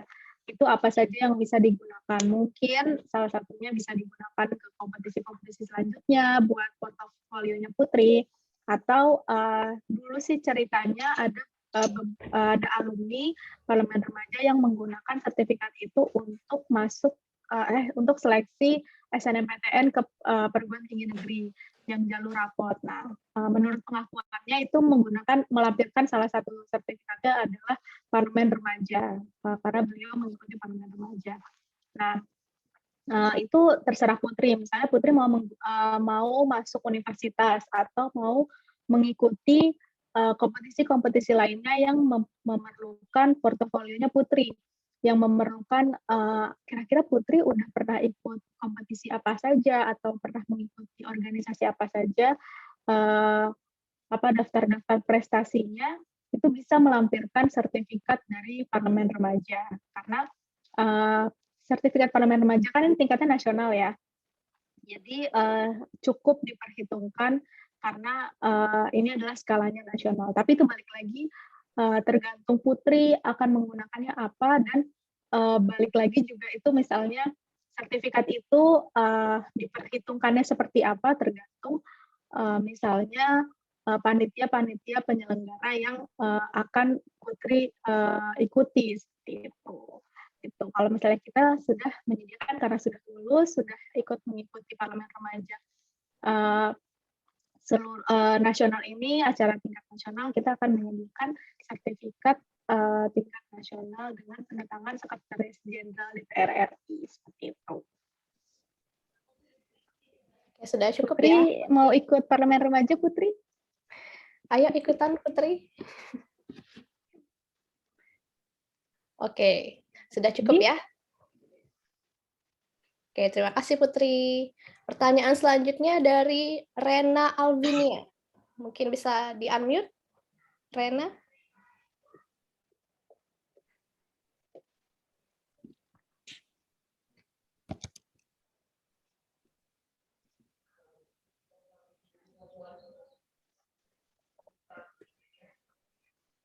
Rena. Masih belum bisa ya? Oke, kalau gitu biar aku bacain aja. Ini dari Rena Alvinia. Pertanyaannya, di fungsi DPR tadi dijelaskan bahwa DPR memiliki fungsi anggaran membahas APBN. Nah, APBN itu dipergunakan untuk apa saja, dan apakah Bansos COVID selama ini juga menggunakan dana APBN? Oke. Ini adalah pertanyaan tentang APBN ya. APBN itu adalah anggaran pendapatan belanja negara, di mana betul Bansos itu dari APBN. APBN itu banyak sekali kegunaannya. APBN itu kayak apa ya? Mungkin teman-teman nih kalau misalnya kecilnya teman-teman dikasih uang jajan dari ayah ibunya gitu. Nah, uang itu bisa dikelola sama mama misalnya. Nanti mamahnya itu katakan memegang APBN nih, memegang uang dari papahnya. Gitu. Nah, sama mamahnya APBN ini misalnya digunakan untuk belanja sayur, belanja apa namanya perabotan rumah, terus ngasih Rena uang jajan, bayar SPP sekolah. Nah, seperti itu APBN. Jadi APBN itu anggaran secara keseluruhan, alokasinya macam-macam. Bisa tadi untuk bansos, kemudian untuk fasilitas rumah sakit, untuk fasilitas pendidikan, membangun sekolah, terus misalnya mungkin kalau misalnya ada beberapa sekolah yang mendapatkan dana BOS, bantuan operasional sekolah, nah itu dananya dari APBN. Nah itu dananya dari APBN. Jadi APBN itu banyak sekali peruntukannya, seluruh sektor di Indonesia itu ada alokasinya dari APBN. Jadi betul tadi yang bantuan sosial itu dari APBN. Makanya kalau misalnya ada yang apa namanya, kalau misalnya ada kasus-kasus misalnya apa namanya bansosnya berkurang karena itu adalah uang rakyat. APBN itu kan dari pajak-pajak rakyat ya, dan sumbernya dari banyak hal lah APBN. Nah, tapi itu uang negara itu uang rakyat juga gitu. Jadi bansos itu kembali sebenarnya dari uang negara yang dimana itu juga dari uang rakyat juga. Gitu. Jadi alokasinya banyak sekali untuk semuanya lah, mungkin gaji guru juga, gaji guru PNS misalnya juga dari APBN itu penggunaannya itu. Jadi dari sektor segala di Indonesia itu bisa menggunakan APBN. Ini ya. Oke, sudah cukup ya. Semoga sudah cukup ya Rena Alvinia. Ya, Rena. Tadi ya. Terima kasih Rena atas pertanyaannya. Nah, selanjutnya, wah yang ini seru nih Kak Fani. Ada dari Gumilang Priambodo. Ternyata Gumilang Priambodo ini salah satu calon parlemen remaja tahun 2020 yang masih belum lolos pas seleksi kemarin. Nah, mungkin bisa langsung ngomong aja ke Kak Fani ya. Gumilang Priambodo, bisa di-unmute. Halo Kak, apakah suara saya terdengar? Ya, terdengar. Ya, terdengar. Ya, izin bertanya kan tahun kemarin saya itu gagal dalam mengikuti seleksi parlemen remaja tahun 2020. Nah, pertanyaan saya itu bagaimana tips and trick dalam mungkin mengisi CV, membuat esai dan pembuatan video agar sesuai dengan kriteria penilaian dari panitia. Mungkin tips and trick ini nanti bisa berguna juga bagi teman-teman yang lain yang akan mendaftar parlemen remaja pada tahun ini. Terima kasih, Kak. Sama-sama. Terima kasih. Fani. Gumilang ya, Gumilang tahun lalu sudah mengikuti parlemen remaja 2020. Mungkin tips and trick-nya yang baik untuk menulis esai dan video. Nah, mungkin nanti Gumilang juga boleh review lagi atau lihat lagi di Instagramnya Parlemen Remaja. Kita ada live bersama Ibu Sali selaku peneliti utama Setjen DPR dan Kak Ius, yaitu beliau itu adalah presenter TV Parlemen. Nah, itu membahas tips and trick penulisan esai dan apa namanya pembuatan video.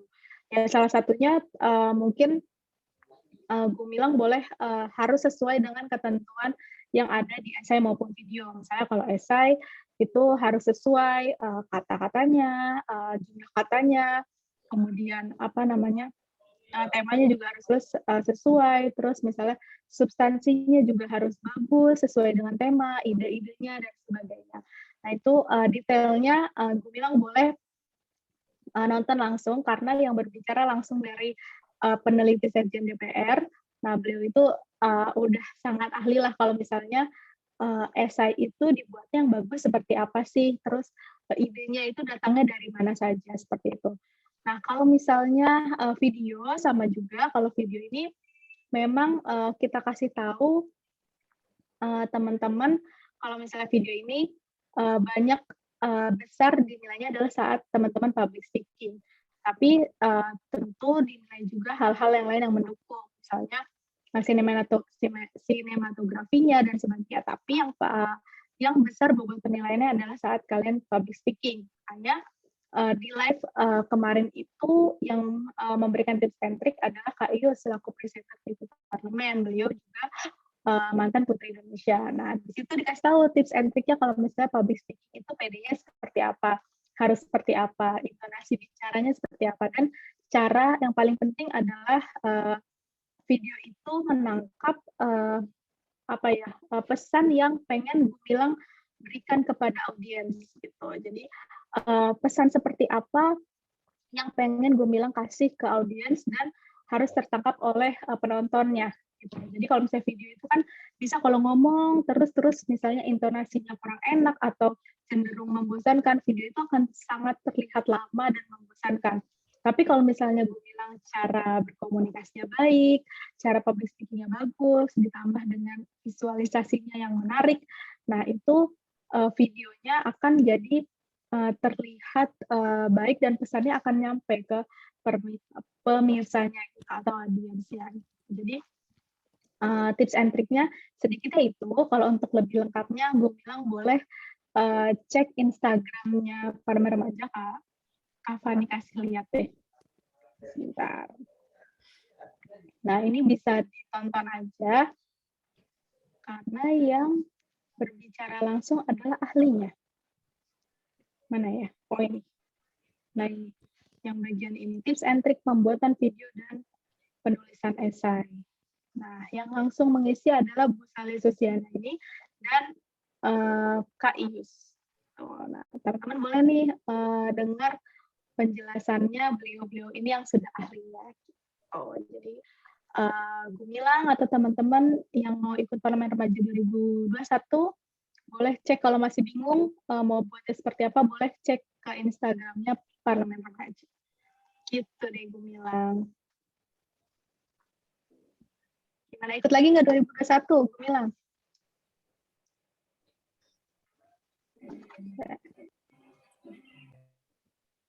Ya, di-mute lagi. Oke, gimana Gumilang?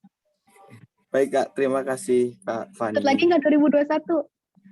Ya, insya Allah Kak. Ya Allah ya, semangat. Semangat.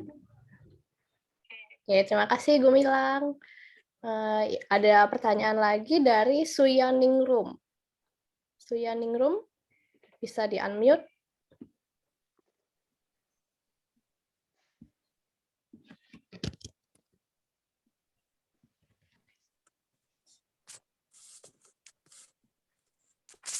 Ya, halo Suyaningrum. Hai Kak, di sini saya mau tanya, kan di fungsi DPR bagian legislasi tadi dijelaskan bahwa DPR itu membuat UU bersama Presiden dengan pertimbangan DPD. Tapi kan beberapa waktu yang lalu itu ada UU yang dibuat itu nggak cocok sama rakyatnya atau istilahnya memberatkan gitu. Terus sehingga memicu ada demo. Nah, selama demo itu kan makin banyak berita-berita hoaks yang semakin memperpanas keadaan. Untuk DPR sendiri itu menyikapinya bagaimana, kan rakyat itu gampang terpengaruh terus kayak udah kecewa gitu. Terus selama pembuatan UU itu yang dipertimbangkan apa saja? Udah, terima kasih. Oke, terima kasih Suyaningrum. Silakan Kak Fani. Oke, terima kasih Suyaningrum. Oke, bagus sekali ya pertanyaannya. Untuk gimana DPR menangkal hoax, misalnya sudah isu-isu yang sudah masuk ke DPR. Memang itu banyak sekali ya. Kalau DPR ini emang salah satu lembaga negara yang cukup seksi, jadi banyak sekali yang ya pro kontra menghampiri kami. Tapi sebenarnya untuk menangkal hoax itu juga harus keaktifan dari masyarakat. Nah, ini bagus sekali nih dengan adanya forum ini. Teman-teman forum OSIS ini datang ke kami, Setjen DPR, untuk menerima langsung materi-materi tugas dan fungsinya DPR. Jadi, Suyaningrum punya informasi langsung dari DPR, gitu. Bukan yang kata si ini, kata si itu, atau kata media ini yang belum tentu kredibilitasnya sangat dipertanyakan, atau cuma dari pesan WhatsApp atau dari media sosial gitu. Tapi teman-teman Suyaningrum itu langsung dapat dari Setjen DPR. Nah, salah satunya untuk menangkal hoax ini, kami memberikan informasi langsung dari kami sumbernya yang kredibel. Kemudian teman-teman juga kalau misalnya ada berita-berita seperti itu, ada undang-undang yang kata media ini atau kata media sosial seperti ini nih isinya. Tapi kalau kata media yang satu lagi, yang media B, isinya beda lagi. Nah, yang harus teman-teman lakukan juga adalah mencari media, misalnya ini undang-undang ngomongin DPR. Kita lihat ke kanalnya DPR, misalnya ke Instagramnya DPR RI, terus ke websitenya DPR. Kak Fani kasih lihat websitenya DPR ya. Nah, di website DPR ini banyak berita-berita, di sini berita-berita dari DPR. Jadi isu-isu yang mungkin Suryaningrum terima itu harus dicek-cek lagi. Coba kunjungi website DPR, terus Instagramnya DPR. Benar nggak sih misalnya undang-undang waktu itu misalnya undang-undang Omnibus Law atau Cipta Kerja, kata orang ini isinya seperti ini, kata media ini isinya seperti ini. Sebenarnya DPR mengeluarkan sebenarnya isinya apa aja sih, gitu. Yang benar itu dari undang-undang itu isinya apa aja.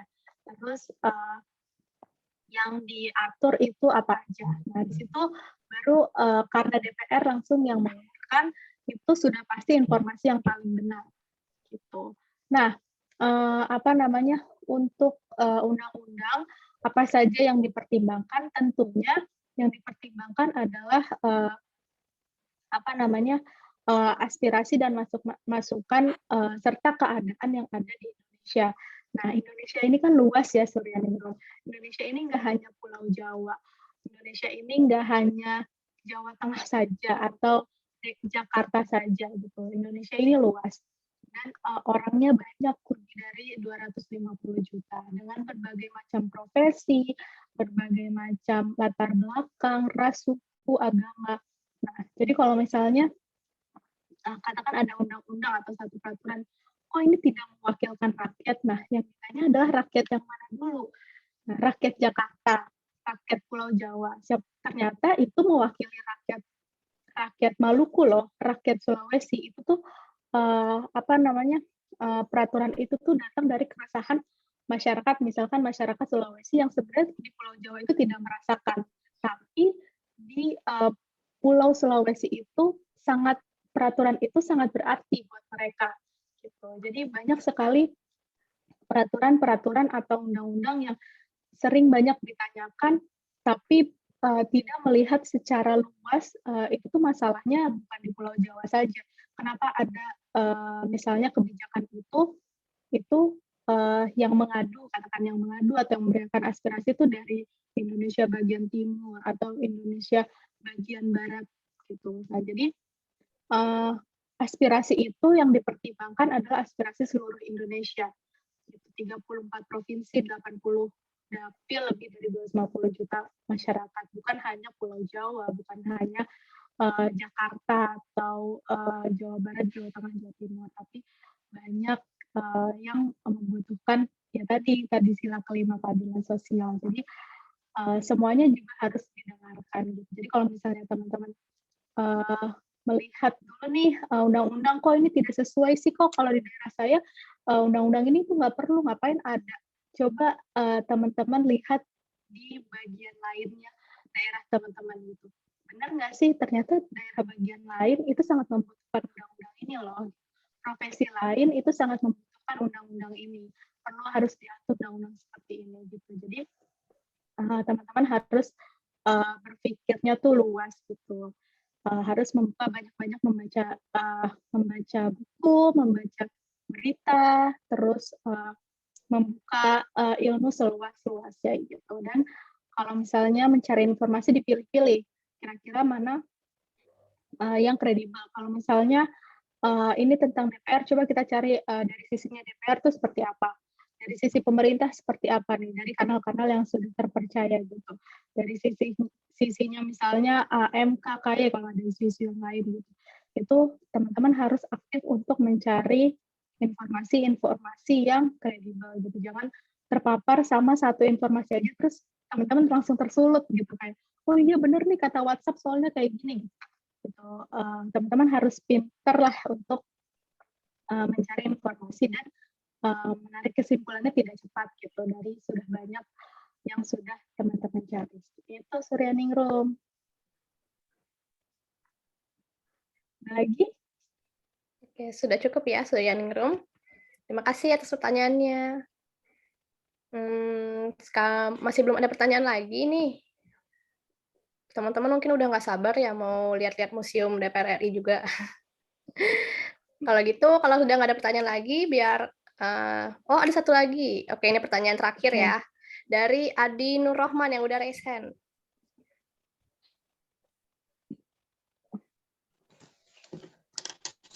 Baik, terima kasih atas waktu yang telah diberikan. Kak, saya mau tanya, bagaimana pandangan Komisi 10 DPR RI mengenai PJJ yang saat ini berlaku?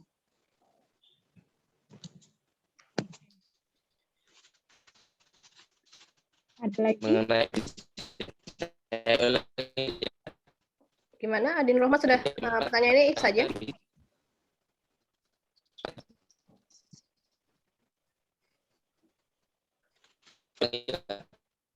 Bagaimana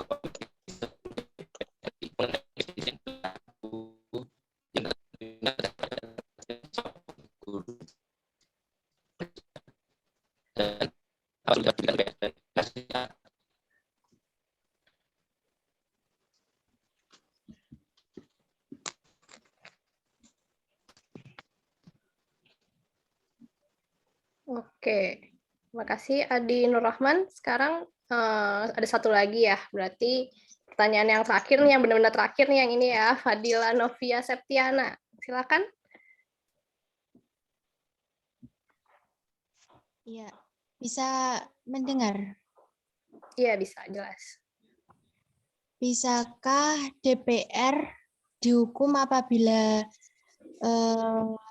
melakukan kesalahan atau tidak cocok dengan pendapat rakyat? Oke. Terima kasih Fadila pertanyaannya. Silakan Kak Fani, boleh dijawab. Oke. Terima kasih Fadila. Tadi Adi Nur Rohman juga ya. Mungkin Kak Fani sedikit menjawab dulu deh yang Adi Nur Rohman katanya.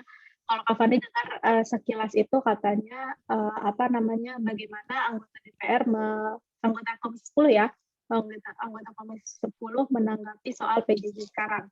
Nah, Adi juga boleh ngecek kira-kira statement-statement anggota DPR tentang PJJ Komisi 10 itu juga dari di website DPR.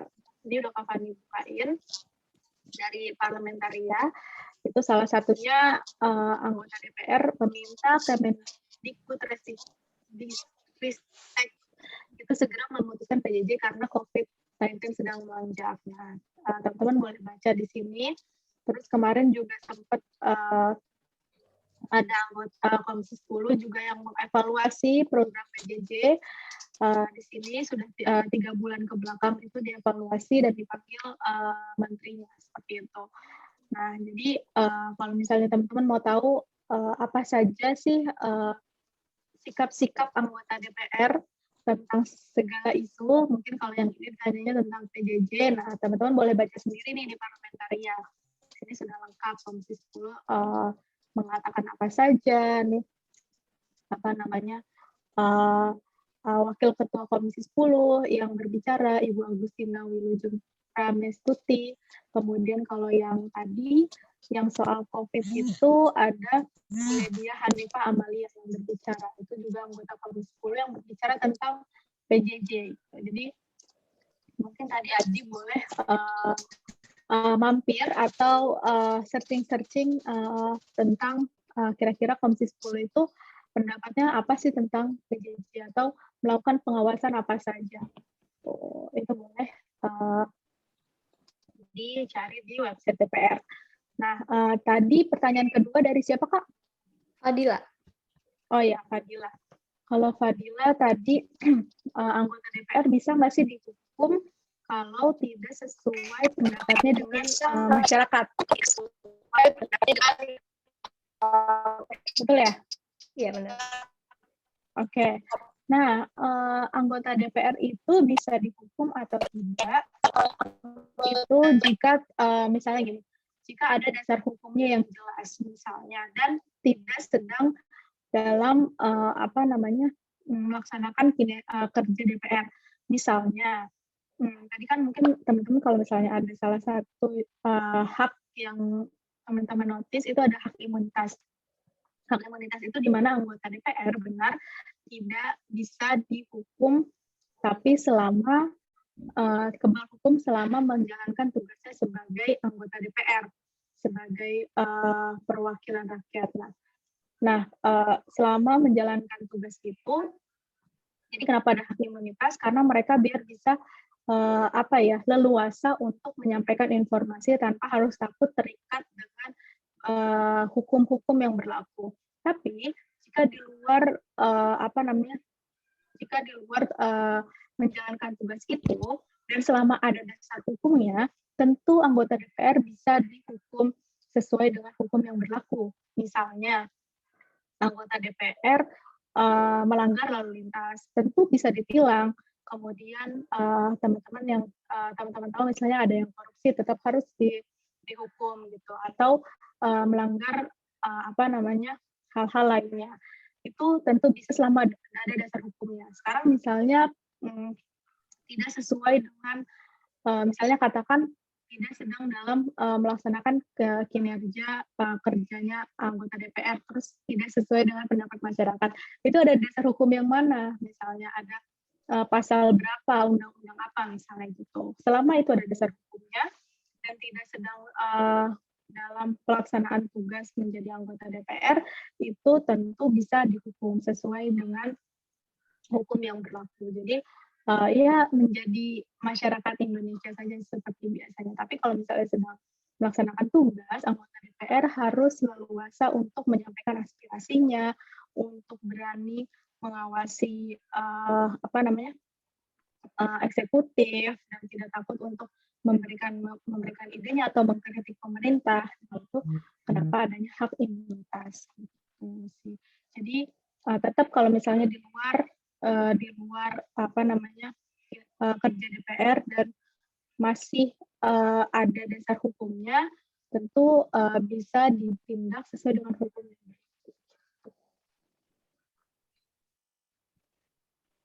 Oke, terima kasih Kak Fani, terima kasih Fadila dan Adi Nur Rahman atas pertanyaannya. Baiknya tadi Fadila penanya yang terakhir, tapi buat teman-teman dari Forum OSIS SMA Kabupaten Wonogiri, buat yang masih ingin bertanya mungkin mengenai mekanisme kerja DPR RI, bisa DM ke Instagram @edukasiparlemen, nanti kakak adminnya akan merespon dan menjawab. Dan buat juga teman-teman yang sekarang tertarik mungkin untuk ikut Parlemen Remaja ya, bisa di-follow juga semua sosial media Parlemen Remaja di Instagram, di Twitter, atau juga di TikTok. Kita juga punya TikTok ya, @parlemen_remaja. Nanti kakak-kakak adminnya akan merespon. Baiklah, sekian acara pemaparan materi pada pagi hari ini.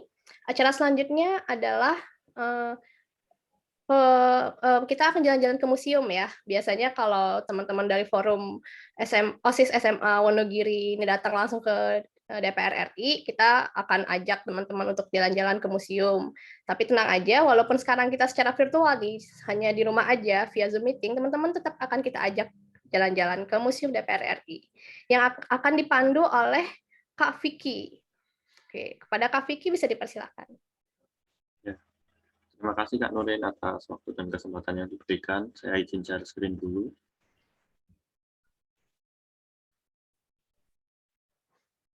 Semoga sudah terlihat ya. Dan semoga suara saya juga jelas. Baik. Assalamualaikum warahmatullahi wabarakatuh. Selamat siang, salam sejahtera untuk kita semua.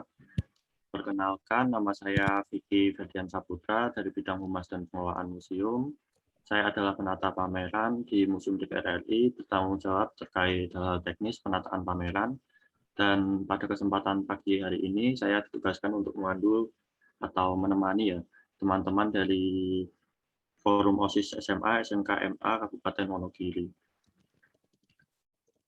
Sebelumnya saya ucapkan terima kasih kepada yang masih bergabung, yang terhormat Ibu Minarni selaku Kepala Bidang Humas dan Pengelolaan Museum, Pak Oli, Pak Indra, dan Kak Fani, juga kepada seluruh teman-teman lainnya, mengingat kondisi yang belum memungkinkan untuk melakukan kunjungan fisik ke Museum DPR RI, Akibat pandemi COVID ini, izinkan saya mengajak teman-teman sekalian untuk berkeliling museum secara virtual melalui aplikasi tour virtual Museum DPR. Nah, aplikasi tour virtual yang saya gunakan ini sebenarnya adalah aplikasi cadangan karena aplikasi utama kami sedang dalam perbaikan. Jadi mungkin tidak banyak fitur yang bisa digunakan, tapi teman-teman tidak perlu khawatir. Setidaknya kita masih bisa berkeliling melihat berbagai koleksi Museum DPR. Jadi mungkin mari kita mulai saja dari titik ini. Sekarang teman-teman berada di pintu masuk ruang pamer. Nah, terlihat di layar teman-teman di sini ada mengenai sekilas periodisasi sejarah DPR RI yang dimulai dari era Foxtrot sampai dengan DPR RI periode 2014-2019. Nah, jadi agar lebih mudah untuk memahami sejarah lembaga DPR, maka teman-teman perlu tahu nih periode-periode yang menjadi bagian dari sejarah DPR dari masa ke masa. Ke slide berikutnya. Nah, kita mulai dari sini. Nah, di sini terlihat ada totem layar sentuh yang berisi informasi sejarah DPR. Informasi yang ada di totem ini tersaji secara kronologis, dimulai dari masa Foxtrot hingga DPR hasil pemilu 2019-2014. Selain itu juga ada konten-konten tematik biasanya yang kami unggah di medsos Museum DPR. Nah, itu bisa diakses langsung oleh pengunjung melalui totem ini. Nah, kalau teman-teman masih ada yang belum follow di Museum DPR, coba di sekarang di follow @museum DPR. Nah, di situ nanti ada banyak konten terkait koleksi Museum DPR dan juga konten-konten sejarah DPR RI. Lalu di sampingnya ini ada berbagai macam panel informasi sejarah DPR dari masa ke masa. Kita mulai dari masa Foxtrot yang ada di ujung sebelah kanan ini. Nah, ini Foxtrot ini merupakan embrio dari lembaga parlemen di Indonesia yang berdiri di era kolonial Hindia Belanda, tepatnya pada tahun 1918 sampai dengan 1942. Foxtrot dalam bahasa Belanda itu berarti Dewan Rakyat. Lalu sebelahnya ada masa Komite Nasional Indonesia Pusat atau biasa kita sebut KNIP. KNIP ini adalah lembaga parlemen sebelum nama DPR terbentuk. Nah, KNIP pertama kali bersidang pada tanggal 29 Agustus 1945 di Gedung Kesenian Jakarta. Nah, tanggal 29 Agustus ini kemudian dirayakan sebagai hari ulang tahun DPR RI. KNIP ini awalnya merupakan lembaga pembantu presiden, sebelumnya kemudian menjadi lembaga legislatif. Nah, KNIP resmi bubar pada 15 Februari 1950, lalu digantikan oleh DPR RIS atau DPR Republik Indonesia Serikat. Nah, DPR RIS ini merupakan lembaga parlemen yang berdiri di era Republik Indonesia Serikat. Di era DPR RIS inilah untuk pertama kalinya nama DPR digunakan sebagai nama lembaga parlemen. Nah, namun usianya tidak panjang, hanya berumur 6 bulan saja dari bulan Februari sampai dengan dibubarnya DPR RIS 16 Agustus 1950. Lalu kita ke slide selanjutnya. Ada DPR, lanjutan dari DPR RIS, yaitu DPR sementara, yang berdiri pada tanggal 16 Agustus 1950, yang keanggotaannya merupakan gabungan dari anggota DPR RIS, Senatris, BPKNIP atau Badan Pekerja KNIP, dan Dewan Pertimbangan Agung. Nah, dinamakan DPR sementara karena anggota Dewan yang terpilih itu tidak dihasilkan lewat pemilihan umum atau pemilu. Nah, di masa DPR sementara inilah untuk pertama kali pemilu diadakan, yaitu pada 29 September 1955. Lalu pada 25 Maret 1956, DPRS mengakhiri masa baktinya dan digantikan oleh DPR hasil pemilu tahun 1955. DPR hasil pemilu tahun 1955 ini melanjutkan tugas DPRS dalam sistem demokrasi parlementer yang dipakai oleh Indonesia dalam kurun waktu 1950 sampai 1959. DPR punya wewenang yang besar dalam mengontrol pemerintahan sehingga dapat menurunkan Perdana Menteri dan kabinetnya bila dinyatakan gagal menjalankan pekerjaan. DPR hasil pemilu 55 ini dinyatakan bubar pada 1 Juli 1959 setelah Presiden Soekarno mengeluarkan dekret presiden. Setelah itu Indonesia memakai sistem politik demokrasi terpimpin di mana kekuasaan eksekutif itu lebih besar dibandingkan legislatif.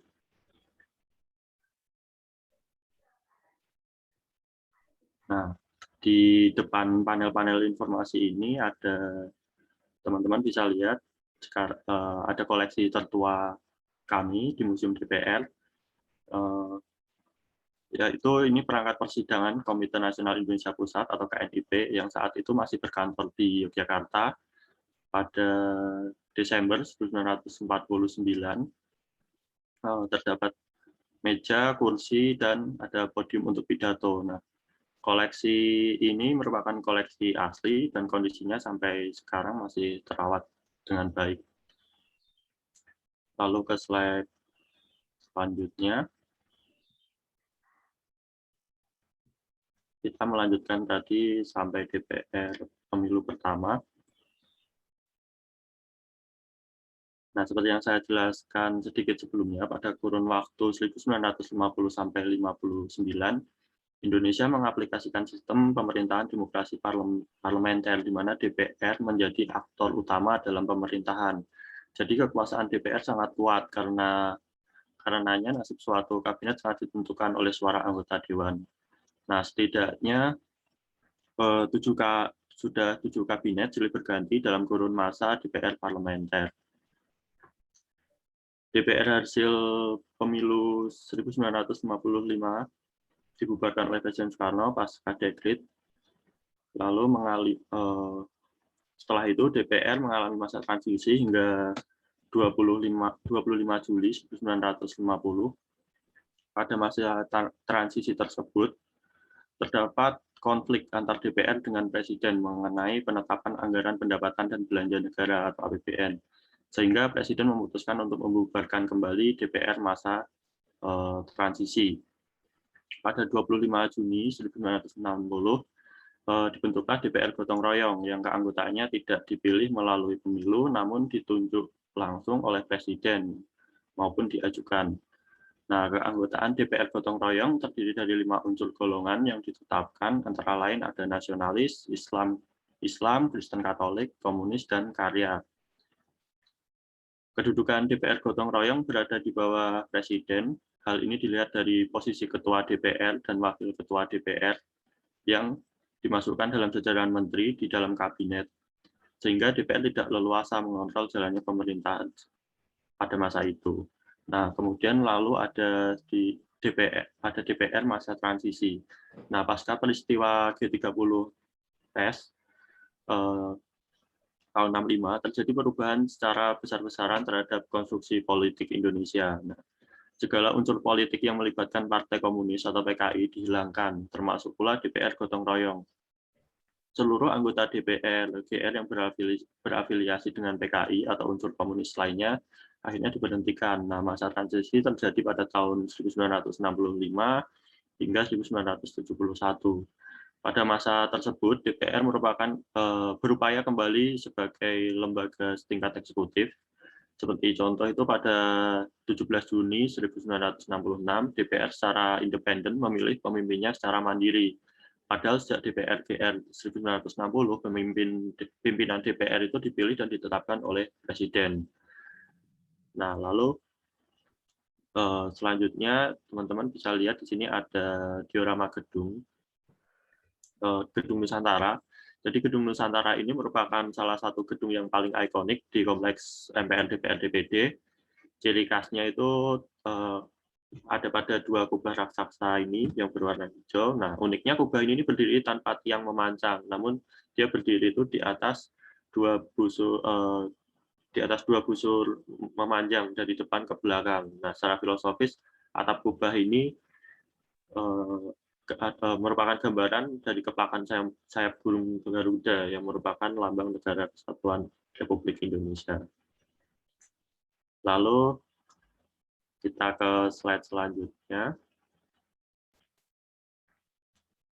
Lalu, nah di sini ada sebuah denah. Ini adalah denah pembangunan kompleks MPR DPR DPD pada masa lalu, tepatnya pada tahun 1965. Kompleks ini dulunya difungsikan sebagai lembaga konferensi negara-negara gagasan Presiden Soekarno bernama CONEVO atau Conference of the New Emerging Forces. Namun pembentukan CONEVO itu tidak jadi dilakukan. Maka di tahun 1967, kompleks CONEVO ini dialihfungsikan sebagai kompleks parlemen dan digunakan hingga sekarang. Lalu di sini teman-teman bisa lihat ada koleksi meja kursi MPRS. Ini adalah meja kursi ini dipakai untuk sidang dan rapat Majelis Permusyawaratan Rakyat sementara pada tahun 1960-an. Waktu itu di Gedung Merdeka Bandung. Dulunya MPRS itu pernah berkantor di Gedung Merdeka Bandung, dan meja kursi ini dulu juga pernah dipakai untuk Konvensi Asia Afrika tahun 55 di Bandung. Lalu di sini juga ada beberapa koleksi seperti mesin ketik,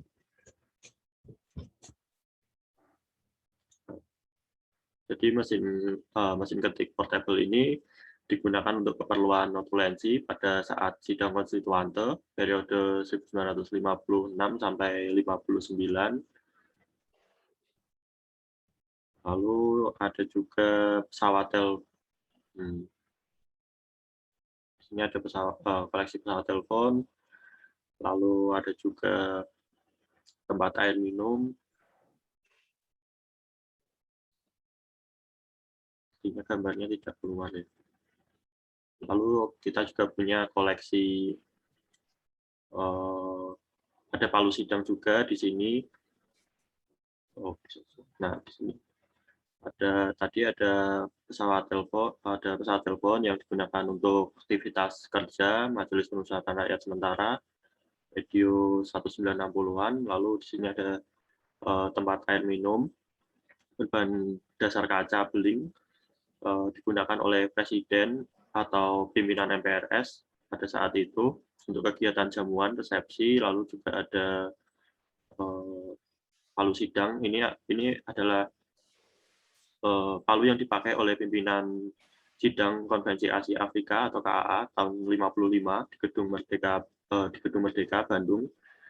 Nah, setelah KAA selesai itu, palu ini kemudian diambil alih oleh MPRS karena Gedung Merdeka yang dahulu menjadi tempat penyelenggaraan KAA kemudian menjadi tempat sekretariat MPRS pada tahun 1960.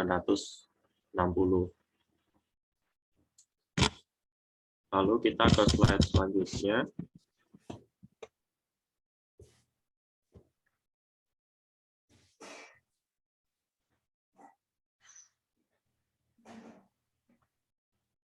Nah, di tahun 1997 sampai 98, Indonesia mengalami krisis ekonomi dan politik yang menyebabkan mahasiswa dan masyarakat itu turun ke jalan, menuntut turunnya Soeharto dari kursi presiden. Nah, setelah mendengarkan berbagai pendapat para tokoh-tokoh politik nasional, setelah keadaannya semakin genting, Presiden Soeharto resmi mundur pada 21 Mei 1998. Nah, banyak kisah yang terjadi di masa transisi Orde Baru ke Reformasi tahun 98. Ada kisah sedih, ada juga kisah sukacita. Nah, di sini museum berusaha memfasilitasi pengalaman kolektif tersebut. Pengunjung dapat bercerita tentang kisah 98 dengan menulis di sticky note yang telah disediakan dan menempelkannya di dinding. Lalu pengunjung lainnya dapat membaca berbagai pengalaman tersebut. Nah, ini beberapa waktu lalu kita jadikan konten di media sosial museum. Nah, teman-teman bisa lihat ada berbagai banyak pengalaman. Lalu kami juga di sini punya lukisan. Ini yang berjudul Foxtrot karya S. Sujoyono, di mana kita kenal S. Sujoyono ini merupakan maestro seni rupa Indonesia sekaligus anggota DPR periode 1955 sampai 1960.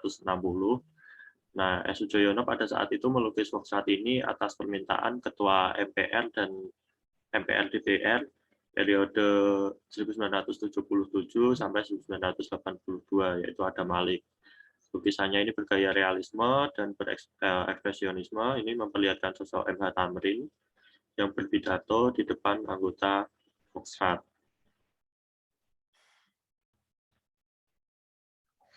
Lalu kita lanjutkan ke slide berikutnya. Di sini teman-teman bisa lihat koleksi dokumen berkaitan dengan peristiwa sidang-sidang DPR dan kursi presiden serta wakil presiden saat berkunjung ke DPR dalam sebuah acara persidangan. Lalu di baliknya juga ada penelitian informasi. Nah, untuk DPR masa kini ini kita lewati saja mungkin karena telah dipaparkan dengan sangat jelas tadi oleh Kak Fani ketika edukasi parlemen.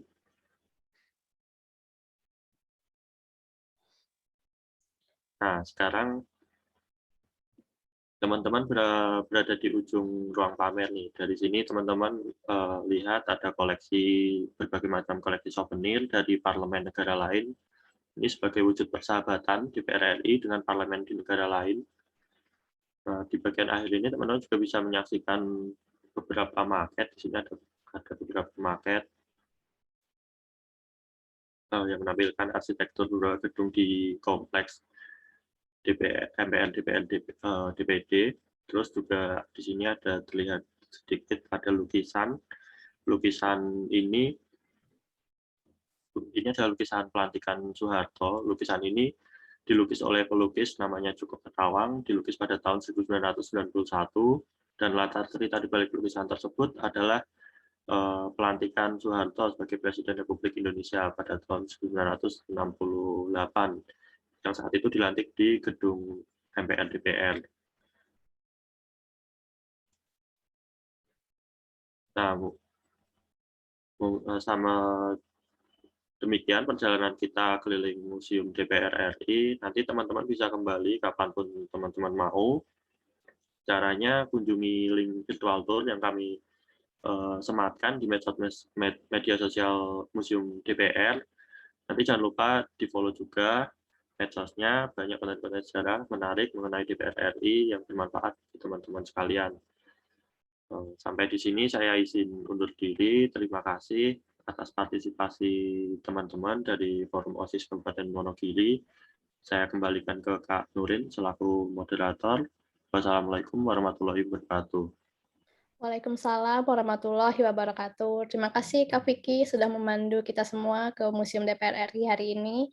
Baiklah teman-teman, sekarang kita akan foto bersama yang akan dipimpin oleh Karyo. Pada Karyo dipersilahkan. Ya, oke, terima kasih. Untuk teman-teman sekalian boleh diaktifkan fitur videonya. Nanti fotonya akan diupload di Instagram kita di @edukasiparlemen. Jangan lupa di-follow ya. Oke, semua bisa angkat kamera dulu, tahan. 1, 2, 3. Sekali lagi. 1, 2, 3. Bisa ganti gaya? Oke, sekali lagi. 1, 2, 3. Oke, yang belum aktif boleh diaktifkan dulu. Kita sambil tunggu.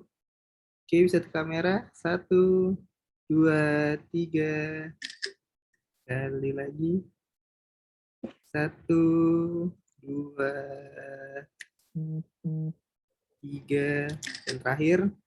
1, 2, 3. Oke, terima kasih. Oke, terima kasih Karyo. Ya, teman-teman jangan lupa tadi di-follow Instagram kita di @edukasiparlemen. Nanti teman-teman bisa lihat foto-foto teman-teman di sana ya. Sekali lagi saya ucapkan terima kasih kepada Bapak Pembina Forum OSIS SMA, SMK dan MA Kabupaten Wonogiri, Bapak Sapar. Dan saya ucapkan juga terima kasih kepada teman-teman yang telah berpartisipasi pada pagi hari ini. Semoga tadi materi yang sudah disampaikan oleh Kak Fani bisa bermanfaat buat teman-teman semua. Lebih dan kurangnya saya mohon maaf. Assalamualaikum warahmatullahi wabarakatuh. Jangan lupa untuk selalu mengikuti protokol kesehatan ya teman-teman. Salam sehat. Semoga kita bisa ketemu langsung di gedung DPR RI ya. Oke, Assalamualaikum warahmatullahi wabarakatuh. Waalaikumsalam warahmatullahi wabarakatuh.